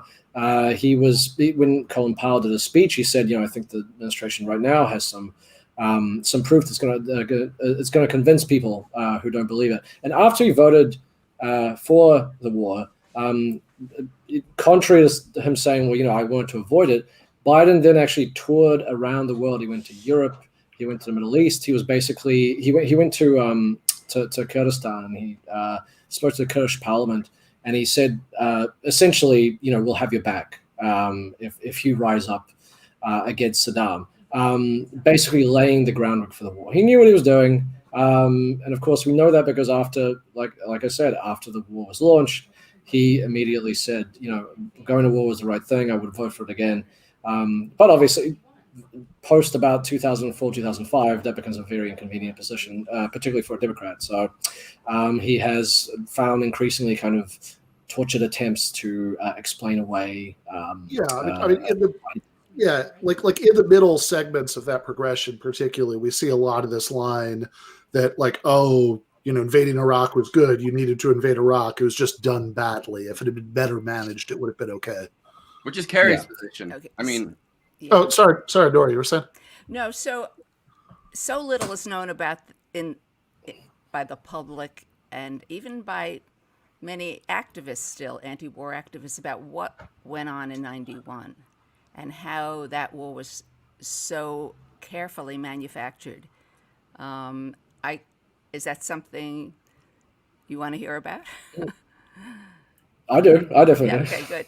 So that's a good entry point. Let's start with that. Yeah. Yeah. So that was I don't know if you recall this. In the spring and summer, there was talk of war, and because Saddam's forces were gathering to invade Kuwait, and it was a very, very unpopular war. I remember, Katie, I don't know if you remember, I thought it was a Central Park, but it wasn't. It was around the UN, and we were all cordoned off.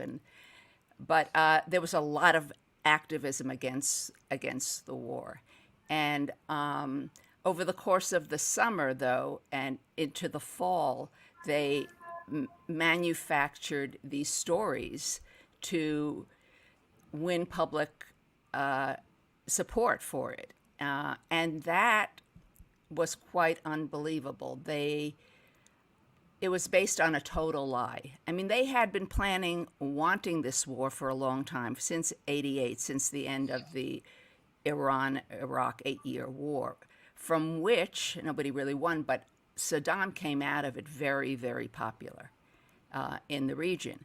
And there were plans sort of in the drawer, just like there were for the 2003 war, the Project for the New American Century, that was all the neocons had in their file cabinet. There was a plan to do something against Saddam. They just didn't know exactly what. And then they found a reason. And that was, of course, the invasion of Kuwait. Now, during the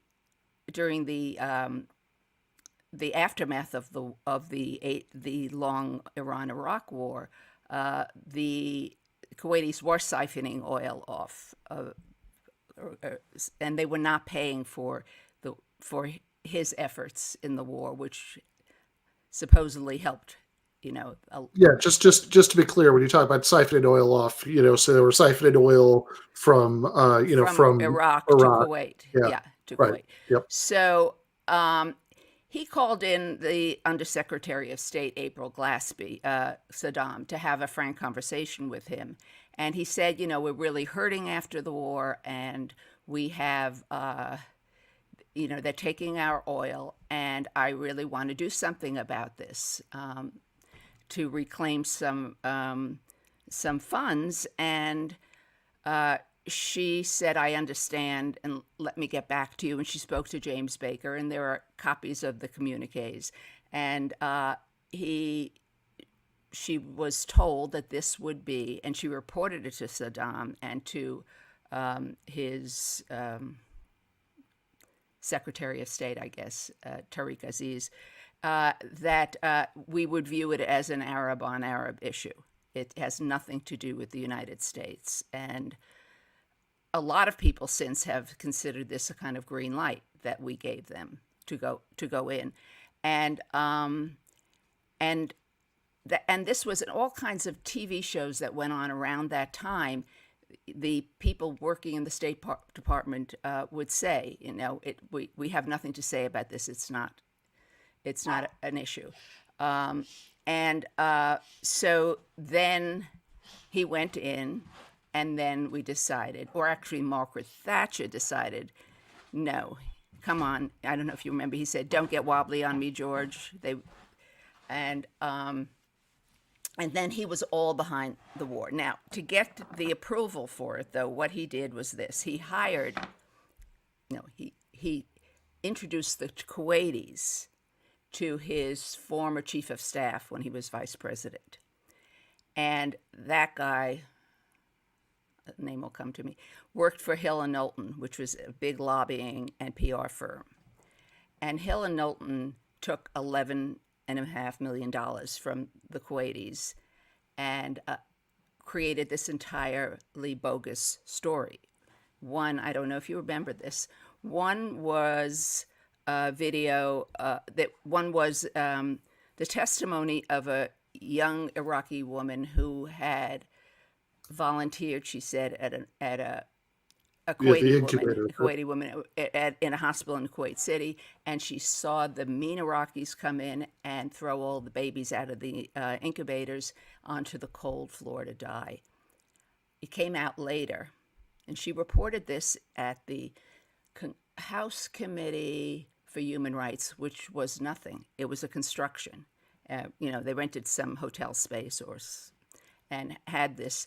It sounded official. So that went out there, and it was in all the papers. The other thing, and they're barbarians. They're worse than Hitler, the usual story.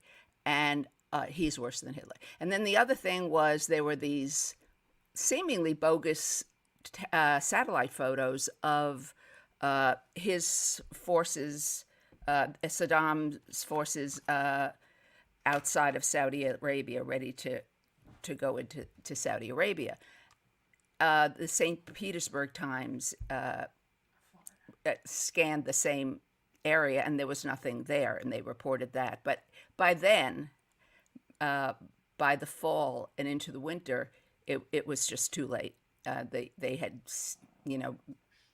gotten the public support behind them to get rid of the new Hitler.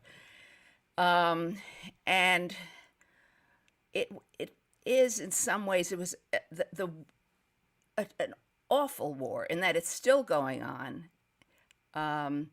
It was kind of the template for how you do it. It was the demonstration site of all this new equipment that we had, all the cluster bombs and depleted uranium.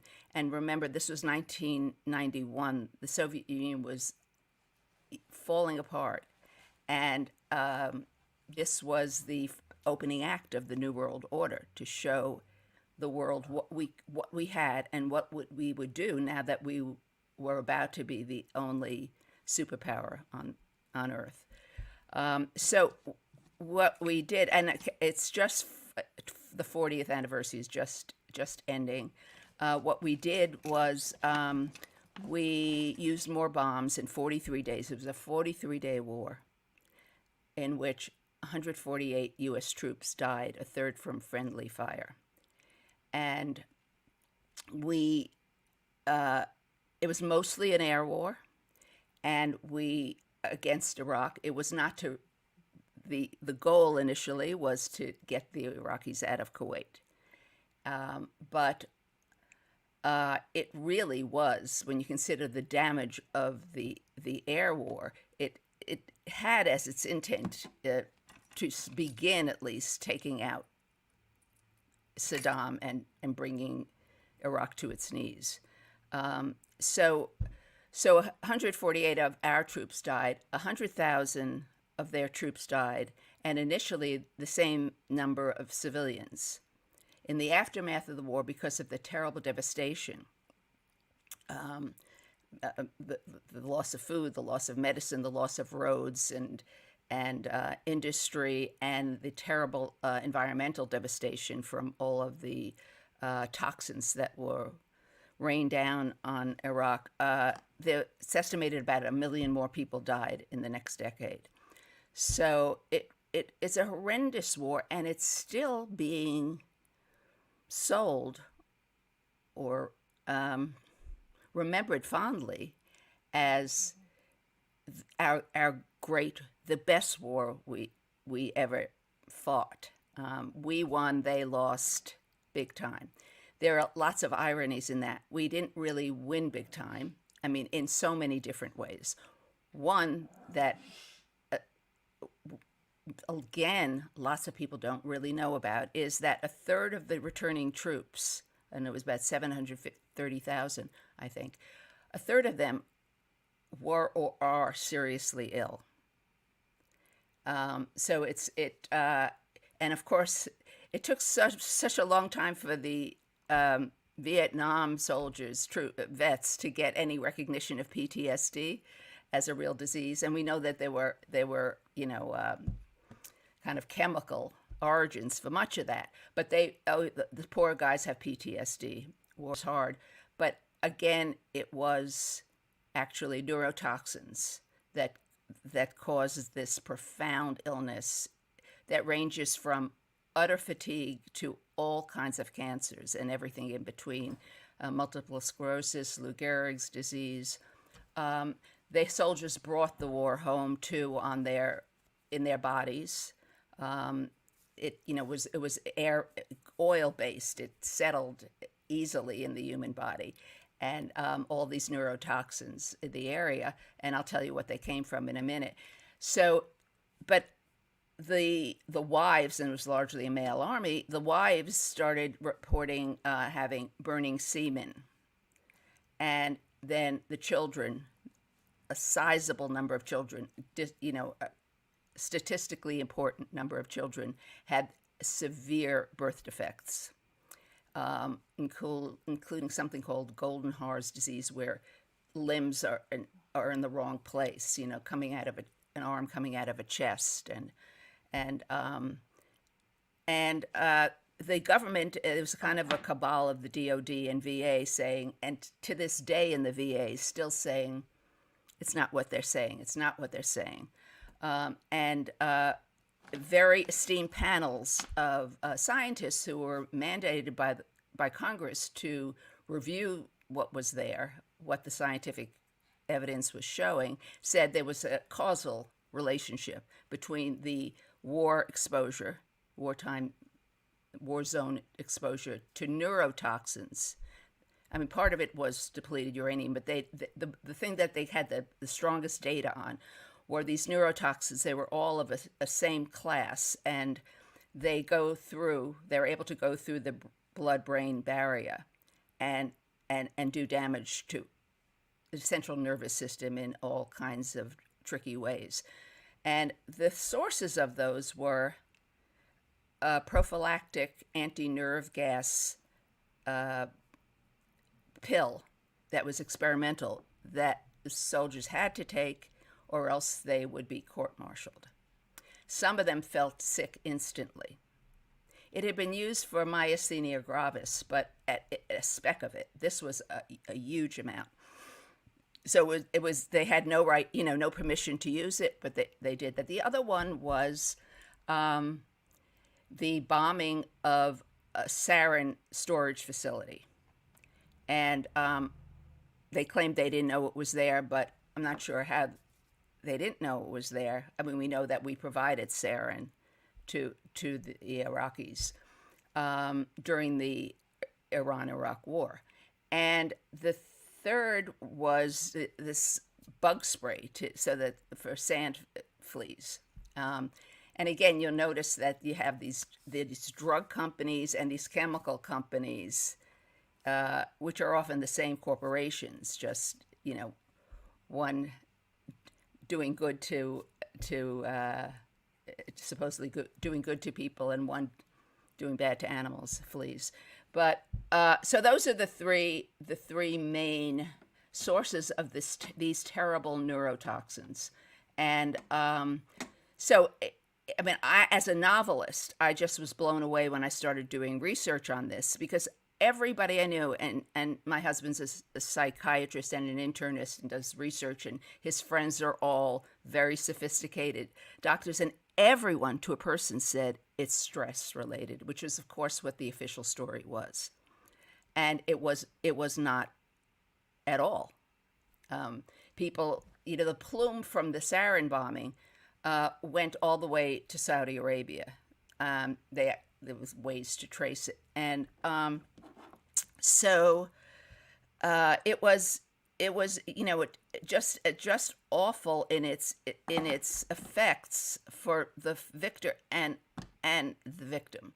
But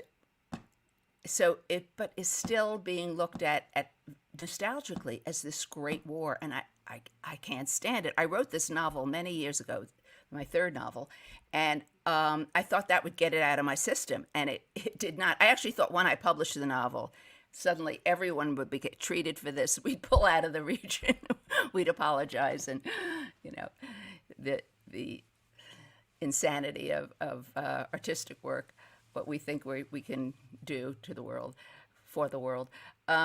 Anyway, so then it was still in my system so much that I started writing about it, about war zone toxins, and for over there and over here. And of course, the same thing happened in the 2003 war. There was just a reckless use of not only horribly malicious weapons, but we had these, and still till recently, and probably still do in some places, burn pits, which are, and so soldiers, for a lot of different reasons, but the troops came home from, as we know, from the Afghanistan and Iraq wars, profoundly ill. The burn pits you probably don't know about, or you may, but they are an acre and a half long and 150 feet deep in the ground. They were all over the region because there were no incinerators, or very, very few, none in Afghanistan. And they would burn everything. They would burn this is the later iteration of the 91 war, just went on. And they burnt body parts and blood and all kinds of specimens and cars and gasoline and paint, and it was just this toxic burning stew that really never stopped, and and all kinds of human waste. So what more can I tell you about that first Gulf War? So one thing that you mentioned, that I think, because this. Sorry, I'm just having trouble hearing you. Yeah. It's okay. My volume, I think. Something happened. All right, no problem. Lower. Thanks, Kate. Okay. All right. So you mentioned the deaths in Iraq in the 90s, in between the two wars, and this is something that the anti-war left was very focused on in the 90s, but I think now it's receded into history enough that some people might not know this very well. So the reason why all of the sanctions in the 90s, caused these mass deaths, was because of the things that have been destroyed in the first, in the first Gulf War that the Iraqis weren't allowed to rebuild. Do you want to get into that a little bit? I mean, I think that's just accurate. I don't really know the particulars of the economics of it, except that there were no resources. I mean, one of the generals said we bombed them back into the 18th century. There was just nothing. And bombing them back into the 18th century meant things like roads. What's that? Pasteurized milk, roads. Yeah, pasteurized milk, exactly. Yeah, or like water purification plants, which under the sanctions they couldn't rebuild the water purification plants because the technology was what was called dual use, meaning that you could conceivably use it to as part of for military purposes. So you weren't even allowed to import it, for civilian purposes. Yeah, I want to talk about one other alarming component of that, and that is the psychic aftermath. Again, with possibly some kind of organic underpinnings of the mass murders here by veterans. Now, there were this exposure to neurotoxins has been demonstrated in some of the more violent atrocities that veterans committed against people they knew and people they didn't know. So there was the neurotoxins. Let me just back up. There was also exposure, and neurotoxins were a component of it, to incredible trauma, incredible violence, creating incredible trauma. And I'm talking about the highway of death. And we know, for example, that Timothy McVeigh was at the highway of death. The highway of death occurred in the last days of the war. The Soviet Union and UN had actually brokered a ceasefire, and then Barry McCaffrey charged ahead and cordoned off a piece of the highway going from Kuwait to Basra. And there were actually two roads, and Seymour Hersh has talked about what went on in each of the roads. It was a kind of a little highway with maybe 4 lanes and another 6-lane highway. And so what they did, they cordoned it off and for 5 miles, and nobody could leave. And they bombed all night long all the trucks and tanks that were retreating from Kuwait. And the guns were facing backwards. They had in surrendered position. That's the dog. No problem. It's a family show here. So people were just incinerated. I mean, the photographs are unspeakable. And the next day, because the publicity was so bad, Bush agreed formally to end the war. But Timothy McVeigh was there, and in a death row interview he did on 60 Minutes, he talked about that as a turning point in his life, that he was there and he said, I went over there and I thought, they're animals. And then I saw what we did on that highway, and they were just, they were limbless humans crawling out of this devastation. And he said, and that's when I thought we have initiated so much horrific violence across the world, and that was a turning point for him. Now, Katie laughs at me. She thinks, I have the tenderest feelings for him. As I mean, he was, by all accounts, a really nice kid who believed the Iraqis were big bullies. He came from a broken home. His mother left. His father was a union man in Buffalo, had raised his sons, and he really wanted to teach the mean Kuwaitis a lesson. He went over there and he saw that it was built on lies, and we were doing these horrendous things. So he was one person who came back from the war completely twisted, and people said he was unrecognizable. Now, I know the highway of death was a pivotal experience for him. I don't know if he, what his brain looked like, but we do know what the brain of other violent vets looked like.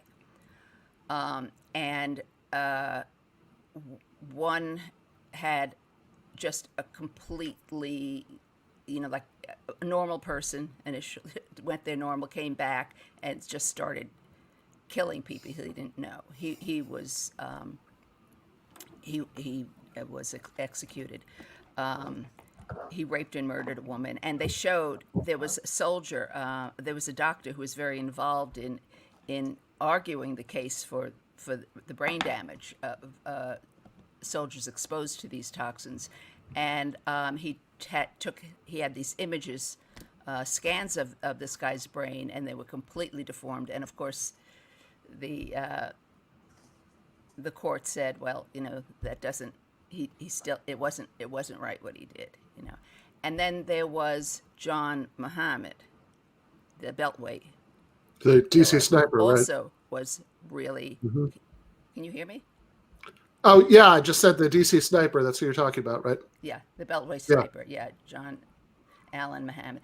Again, he had an abnormal brain, and had gone there normal and nice, and I don't know why this keeps changing. And came back. Can you? No, we can hear you just fine. Don't worry about it. And came back, a mass murderer.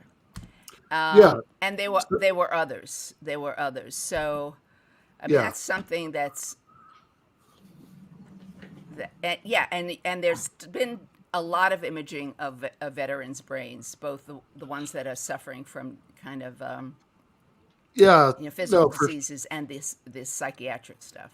Yeah, so that's certainly part of the the long-term devastation on the American side of the first Iraq War. We talked about the sanctions, the mass deaths there as part of the long-term devastation in Iraq, besides the devastation the war itself caused. I do want to transition here back to the second Iraq War. Forrest, do you have the authorization for the use of military force clip? Today, I'm joined by leaders of the House and the Senate from both political parties to show our unity of purpose in confronting a gathering threat to the security of America and to the future of peace. I want to thank in particular Speaker Hastert and Leader Gephardt, Leader Lott for the tremendous work in building bipartisan support on this vital issue. I also want to thank Senators Warner, Lieberman, McCain, and Bayh for introducing this resolution, which we've agreed to on the floor of the Senate this morning. The text of our bipartisan resolution is clear and it is strong. On its present course, the Iraqi regime is a threat of unique urgency. We know the treacherous history of the regime. It has waged a war against its neighbors. It has sponsored and sheltered terrorists. It has developed weapons of mass death. It has used them against innocent men, women, and children.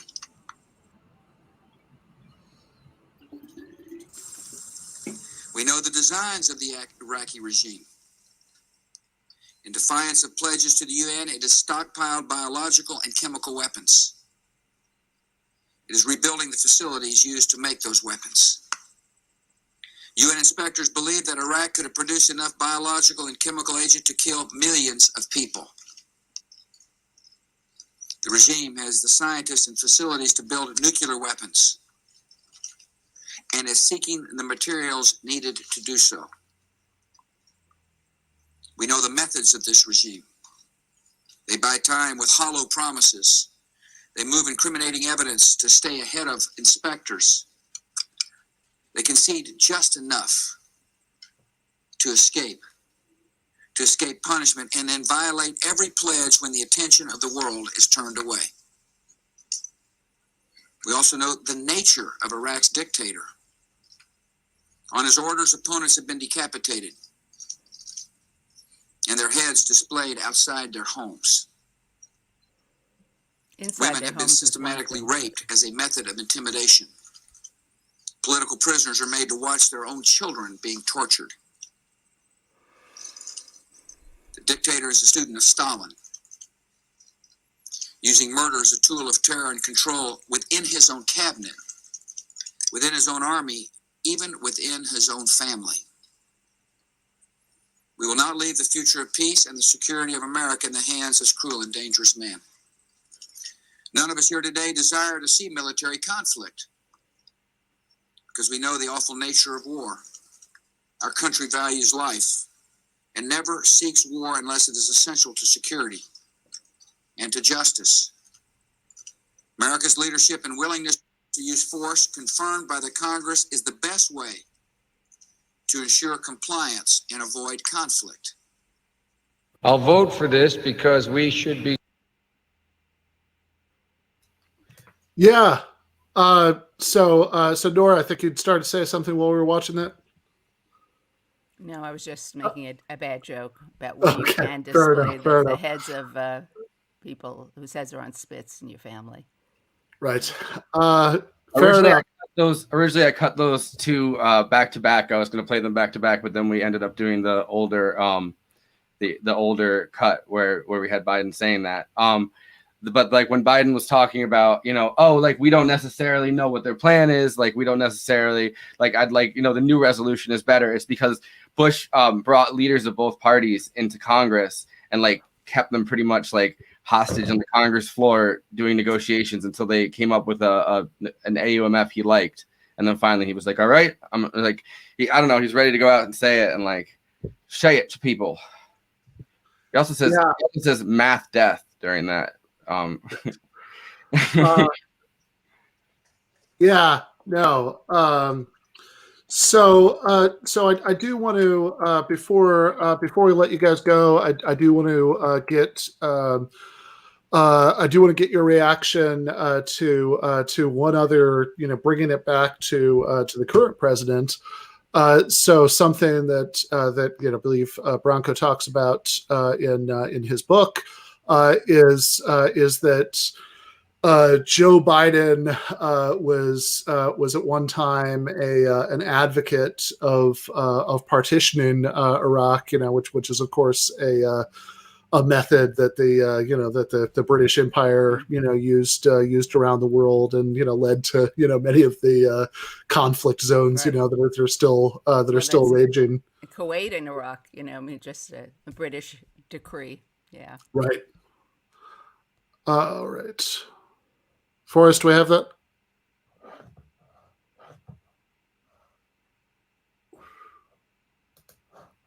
word bad policy, bad leadership loses wars.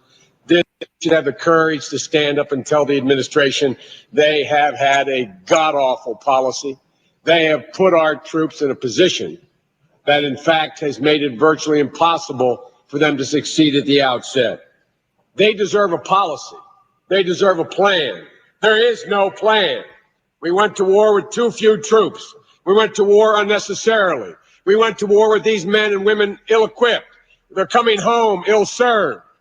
It's about time we have the courage to stand up and say to the president, Mr. President, you have not only put us in harm's way, you have harmed us. You have no policy, Mr. President. I'm so tired of hearing this floor about courage. Have the courage to tell the administration, stop this ridiculous policy you have. We're taking sides in a civil war. I was there in Srebrenica. I was in Tuzla. I was in Sarajevo. I was in Brčko and the Balkans. How did we solve that? We solved that with a policy of separating the parties. This is a cycle of self-sustaining sectarian violence that 20,000, 30,000, 50,000, 100,000 Americans will not be able to stop. Mr. President, this is ridiculous. There is no plan. I asked the president, everyone else that comes forward with a plan, whether it's capping or surging or whatever they have, will it answer the two-word test?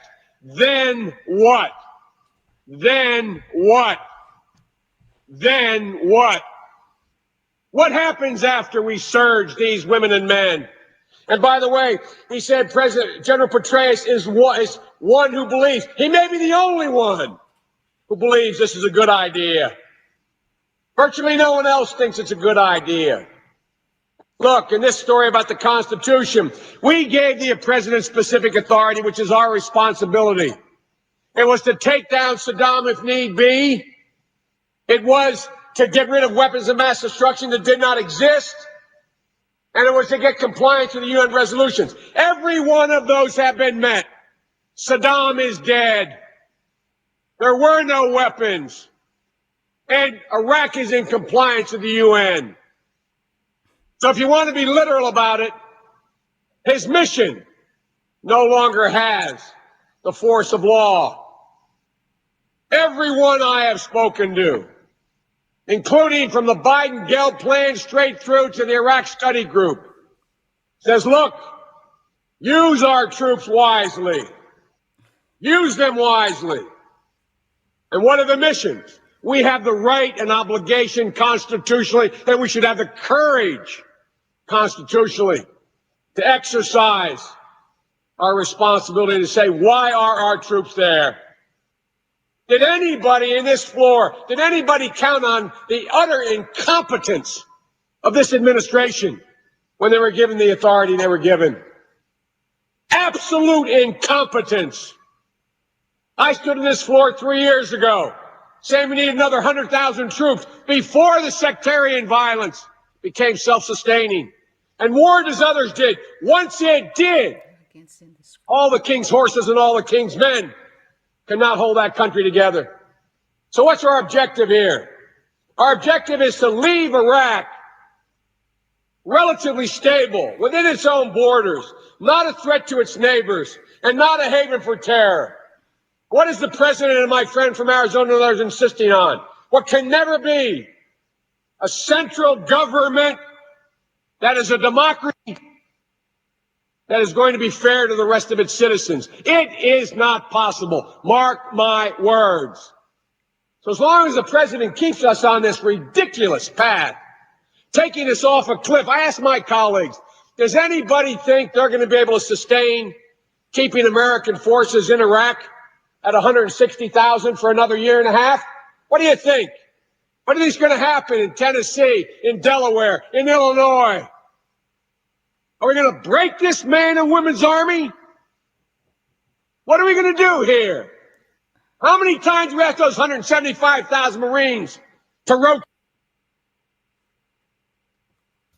He doesn't really, I mean, he doesn't talk about it, I don't think, after that. But Yeah, and I think this is really interesting. I want you to weigh in on this, Branko, because this is what he's doing here. Like, I can imagine somebody who is like a progressive-ish person, at least like a very partisan Democrat who hated Bush and and didn't have any good feelings about the war, hearing this and say, look, he's saying, he's criticizing Bush. He sounds very angry, right? So nodding along. This all sounds good. But the blink and you could miss it thing at the beginning there was the what do we do in the Balkans? We separated the parties. Is the advocacy of partition. The Biden-Gelb plan is the name of it, I think. Yeah, well, he came up with it, or rather, Leslie Gelb came up with it and shared it with Biden on a plane trip, and Biden sort of enamored by the idea. The basic idea was, because of the sectarian violence happening in Iraq, Biden and Gelb suggested that Iraq should be partitioned into three kind of sort of like states, like American states, but with some crucial differences, and then with a kind of federal government that would oversee them. But fundamentally, those states, those three zones that would be partitioned on sectarian lines, so Sunni, Shia, and Kurd, they would basically take care of their own kind of affairs, with the national government kind of doing some broader stuff. The problem with this idea was that it was completely unrealistic, and I mean, it was a cockamamie idea. You cannot split Iraq, just as you cannot split any country neatly into lines where, well, okay, now all the Shia people will be here, all the Sunni people will be here, all the Kurds will be here. That's not how centuries of look, cultural interaction. The reason that like all the times things like this have been done, Pakistan, India, Israel, Northern Ireland, that it is always accompanied by massive ethnic cleansing, which is just like baked into the idea of doing that. And Bosnia as well. So it's ironic that he mentions it there, which is of course, that people at the time, experts in the US and politicians across the spectrum in Iraq, quite out of the ordinary came together, and they said, this is a terrible idea. To which Biden kind of took offense at the time. He said, well, who are they to tell us what we can and can't do? We spend all this money and American lives to get the country in order, sort of saying they should be they should be grateful that we destroyed their country. Now they should just let us do whatever we want to do. Who is Gelb, by the way? He was a like an establishment foreign policy person, Council of Foreign Relations, and I think he'd been kicking around this idea for a while, but no one took it seriously until Biden happened to sit on a plane with him. Yeah, that was the craziest part of yesterday's Man. I think that chapter was that he just happened to sit next to a plane, or next to this guy on a plane who kind of gave him this idea, like almost some like supernatural force of dumbness, of horrible circumstances coming together. Yeah. And the thing I try to make clear in the book and try and link it to is that the basis of this idea is this thing that's rooted in Biden's thinking, rooted in his history, and I also think rooted very much in the context of Delaware as a state, in the context of the heavily segregated period of U.S. history that he grew up in. And Biden's fundamental belief is that people of different backgrounds, whether cultural, religious, or what have you, there's something fundamentally that divides them. They cannot live together. And if they do, it creates chaos. Of course, that was sort of one of the animating, besides his own political career, one of the animating ideas behind his opposition to busing. He talked about it. Actually, there was an Iraq expert at the time that said to him, the sectarian partition would be a terrible idea. And he said to her, look, you know what? I know these people It's like the Bosnians and the Serbs. It's like the Irish and the British. They just can't live together. These things go back centuries. And of course, there's a completely ahistorical and wrong reading. I mean, even in Yugoslavia, within different parts of what became former Yugoslavia, there was all manner of through history, all manner of cultural and social exchange, intermarriage, people who would blend religions and customs, switch religions, all this kind of thing. It was always going on. The reason that sectarianism flared up is because there was an economic and political crisis that sort of made those issues come to the fore and actually made people blame or point fingers at people, find scapegoats for those problems. It wasn't because it was these things are just ingrained naturally in human beings that we cannot coexist with people.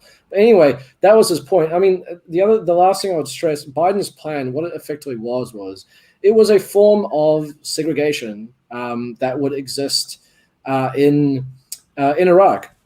And it was actually in many ways more extreme than the form of segregation that existed in the United States, because what he wanted was for these autonomous zones to also have control over their own borders, at least in one of the plans that he put forward, as a way to sort of, control these things. And of course, what would have happened is there would have been families and communities that would have been split down the middle. There would have been people that would have increased sectarian tensions. It would have meant there were minorities within those zones that would have been suddenly very vulnerable to being persecuted and by groups. And of course, that's sort of basically a version of that is what ended up happening.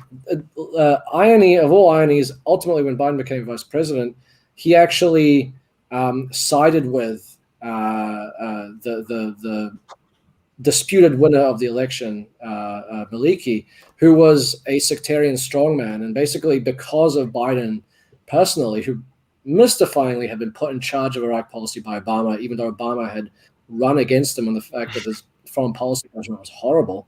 Biden decided that he would go with Maliki. Maliki was left in power, and Maliki ended up really inflaming these sectarian tensions and making things worse before expelling the United States from the country, thereby actually fulfilling Obama's promise to get out of Iraq, although not willingly from the administration.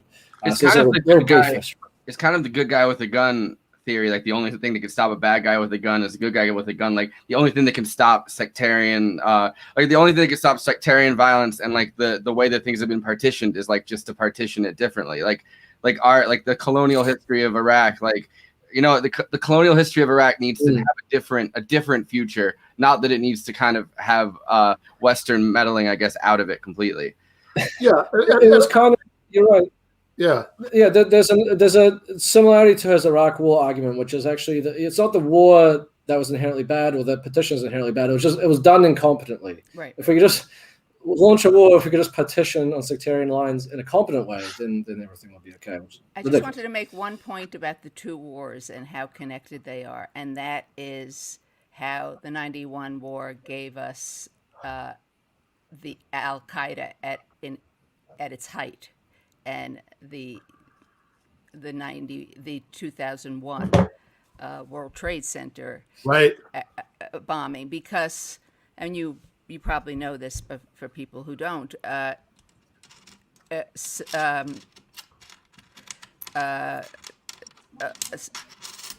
no, I'm sorry, Katie, something's happening over here. Osama bin Laden was a hero because of his actions in Afghanistan against the Soviets, and he came back and he was this hero in Saudi Arabia. And then when the United States went into use Saudi Arabia as the launching pad for the war against Iraq, he was outraged for a lot of reasons. I mean, if you read what he put out there a few years later, as he was gathering his strength in Sudan, and gathering his forces, his strength ideologically, it was that they were brutal. The Kuwaitis were absolutely brutal to the Palestinians. A lot of who were kind of almost slaves in Kuwait. that the degradation of the environment and the murder of so many civilians, it was such a completely disproportionate war in terms of the armies there and what the astonishing devastation that he degraded Islam. They were degrading Islam, the Saudis, by allowing the troops so close to the holiest sites of Islam. And that's when he left. He said, "I'm going." And and that's when he said later, "I'm declaring it's the obligation of every Muslim to destroy these people, to seek their destruction." But he did say all these reasons, because of what they've done to the Palestinians, because of what they've done in Iraq, how many civilians and soldiers they brutalized and killed, and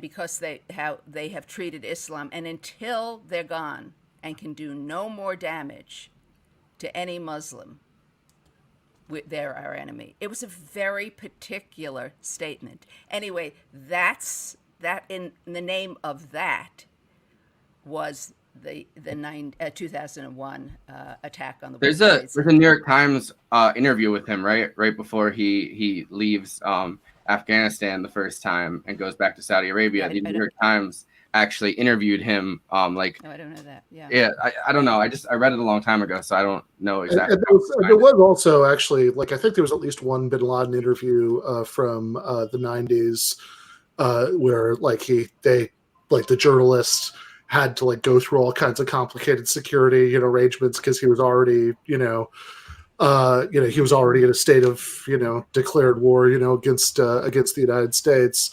But yeah, I mean, I think it's a really important point that that since part of the lies that were used to justify the invasion of Iraq were about alleged connections between Saddam Hussein and Al-Qaeda, and so it's like an extra layer of irony that Al-Qaeda itself was to a large extent a result of its existence was to a large extent a product of U.S. military involvement in Iraq. So it's self-sustaining in that way, as well as, of course, earlier, U.S. support for the Mujahideen in Afghanistan and all of that. So it's it's a self-licking ice cream cone. It's self-sustaining. But yeah, and I did want to end with that thing about partition, because I think as far as the current guy, it's very revealing that even after regardless of the details, somebody sitting next to him on a plane pitched him on it or whatever, that even after deciding to pivot away from support for the Bush administration on Iraq, and to have a more oppositional posture, that's his instinct, to sign on to some kind of unspeakably arrogant, imperial meddling, to try to partition the country. If he yells about it enough, it makes it absolutely right. Yeah, and it's relevant to the present for a lot of reasons, but most obviously just that. You can argue about, like we were talking about this even a little bit, with Branko before we started the stream. You can argue about the degree of continuity or discontinuity between Biden now and different earlier versions of Biden. To a certain extent, he's like Mayor Quimby in The Simpsons. If that is the way the wind is blowing, let no one say I do not also blow. But it is also striking, that, not always, but for a very long time, since sometime in the 90s, that he has, he has been striking, a fairly hawkish, tone in foreign policy. And, you can see some of that even in what's happened, since in the short time, that he's been in office. And so whatever else is true or not true about how Biden is going to govern, going forward, I think on specifically the issue of anti-imperialism, I think this is, I think this is what we're going to, this is what we're going to get, I think you have to buckle down for that. But Really appreciate both of you coming on, Nora and Branko, to help commemorate the invasion of Iraq reaching adulthood, turning 18. So this was really good. Thank you both. Take care. Thank you. All right. Thanks, Nora. Thanks, Branko. All right. Before we do the final plugs, Forrest, do you have the mission accomplished clip? Yeah.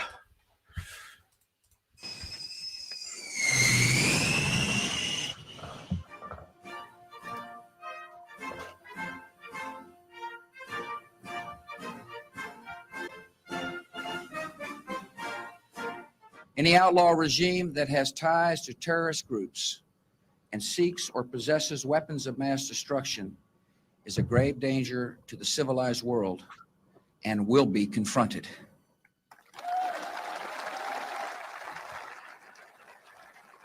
We've begun the search for hidden chemical and biological weapons and already know of hundreds of sites that will be investigated. Nice, you like it?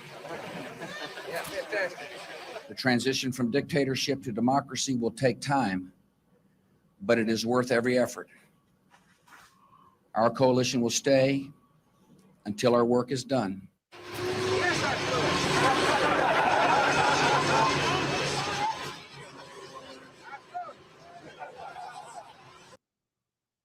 Preferred by more pros everywhere, thanks to Jesus.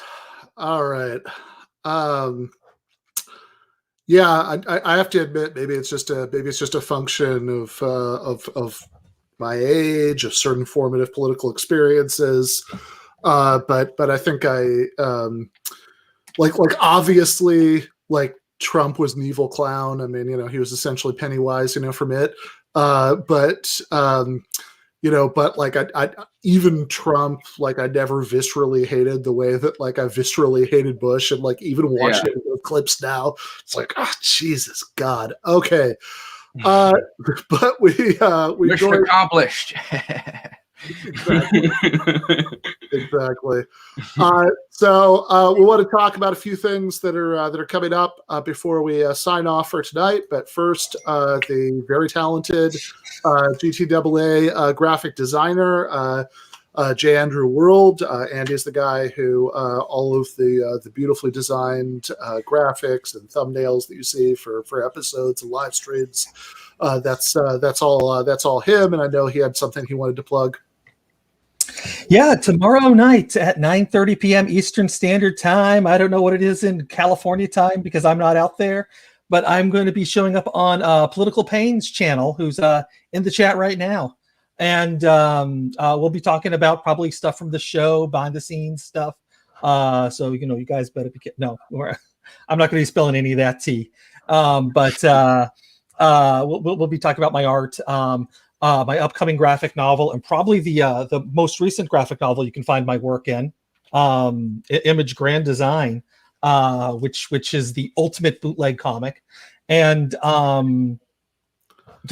yeah, and maybe even Dashiki's. Yeah, nice. Yeah, I think I ordered that, but I'm waiting for my copy. But yeah, no, that's very good. So yes, that's the so Political Pain. That's the name of the YouTube channel. Yes.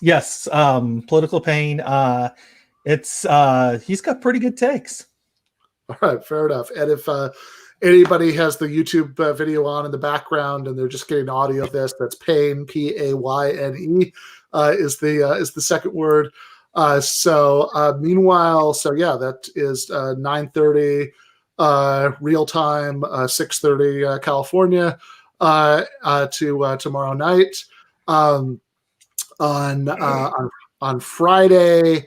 On this channel, there's the next Philosophy Friday live stream with Jennifer. Actually, not 100% sure yet what that's going to cover. We'll have to talk about that tonight.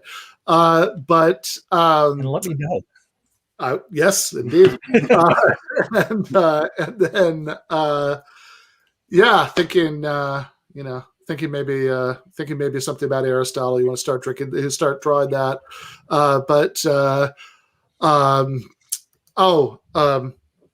Ardbeg.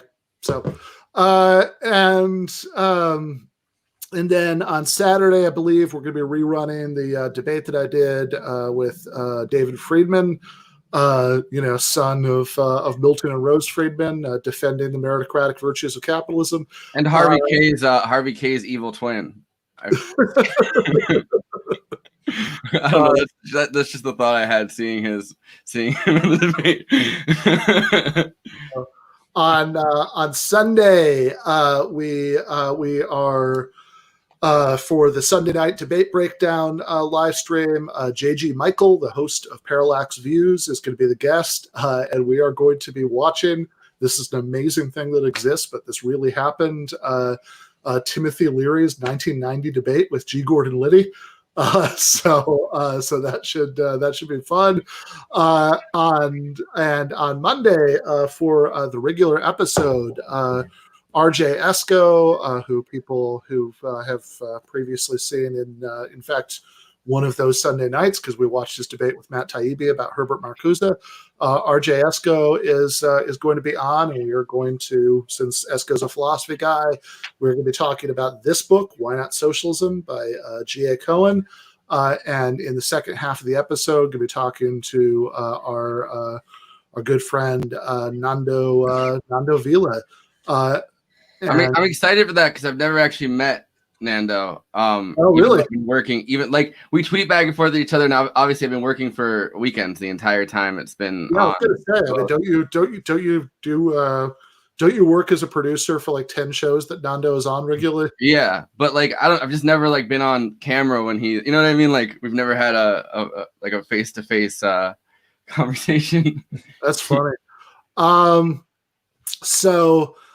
Yeah, and then I haven't drawn a picture of him by himself, so fair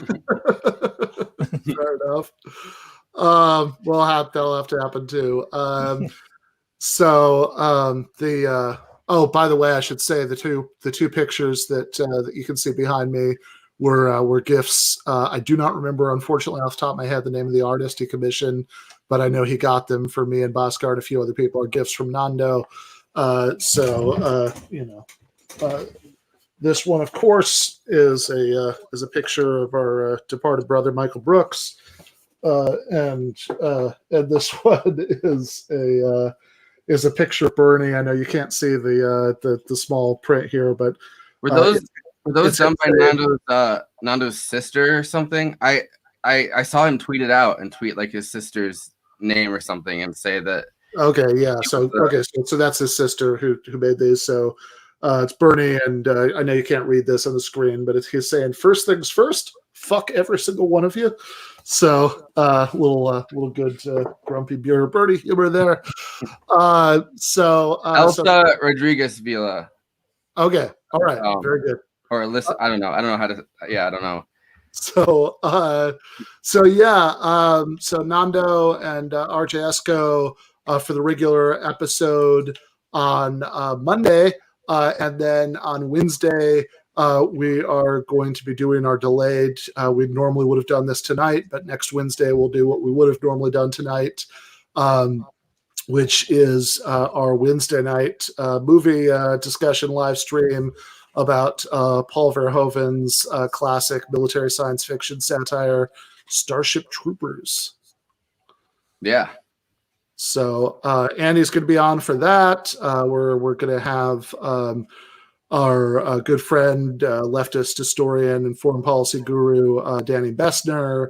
We're going to have Jacobin deputy editor Micah Utrecht. And of course, Ryan Lake is going to be on that. So full house should be a very good discussion. Do want to just plug really quickly also before we go, since we're getting very close to when it's starting. In fact, I believe next Wednesday is when it starts. I am teaching a class for Michael Albert's online School of Social and Cultural Change. Which is just going to be called Logic for left-wing debaters and activists. So just Google School for Social and Cultural Change, I believe it's sscc.teachable.com, but it might be teachable.sscc.com. I never remember which one it is. But that's apparently about 42 people signed up for that. Should be really good. Looking forward to doing that. And that's probably what's going to be taking up the vast majority of my time, my non-YouTube, non-day job, non-family time, between now and then. And of that course, exists, like the non-YouTube, non-family time. It's a hard balance to find anything else to go in between those. Oh no, man, are you kidding? I've got at least 2 or 3 hours a week that aren't covered by those categories. When do you sleep? Thursdays. So, and you can see the live stream of Ben sleeping. We installed the baby cameras. Yeah, if people ask super chat questions while I'm asleep, then I have something set up so Forrest can wake me up to answer them. It's almost like the Jenny Cam from the 90s. Yeah, exactly. And they're asking about another course to vote question. It's been months.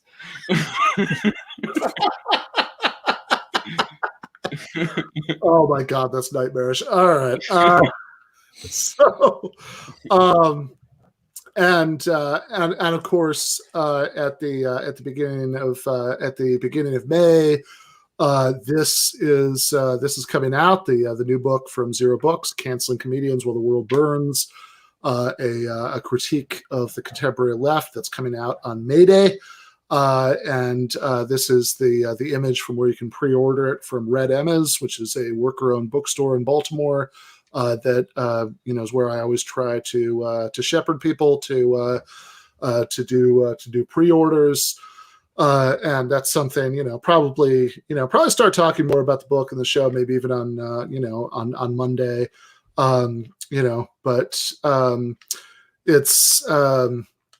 but yeah, so obviously we'll start talking a lot more about that. That coming up, and I think, believe it or not, we've been going for almost 3 hours. I think that is really it. So I will see you, Forrest, in a few days. I'll see you, Andy, in about a week, and be in nonstop communication with both of you anyway, because we always are, because there's constantly stuff going on for the show. That's why it's 2 or 3 hours a week. That's not this family stuff or day job stuff. But in any case, appreciate you guys. Appreciate everybody watching. Left is best.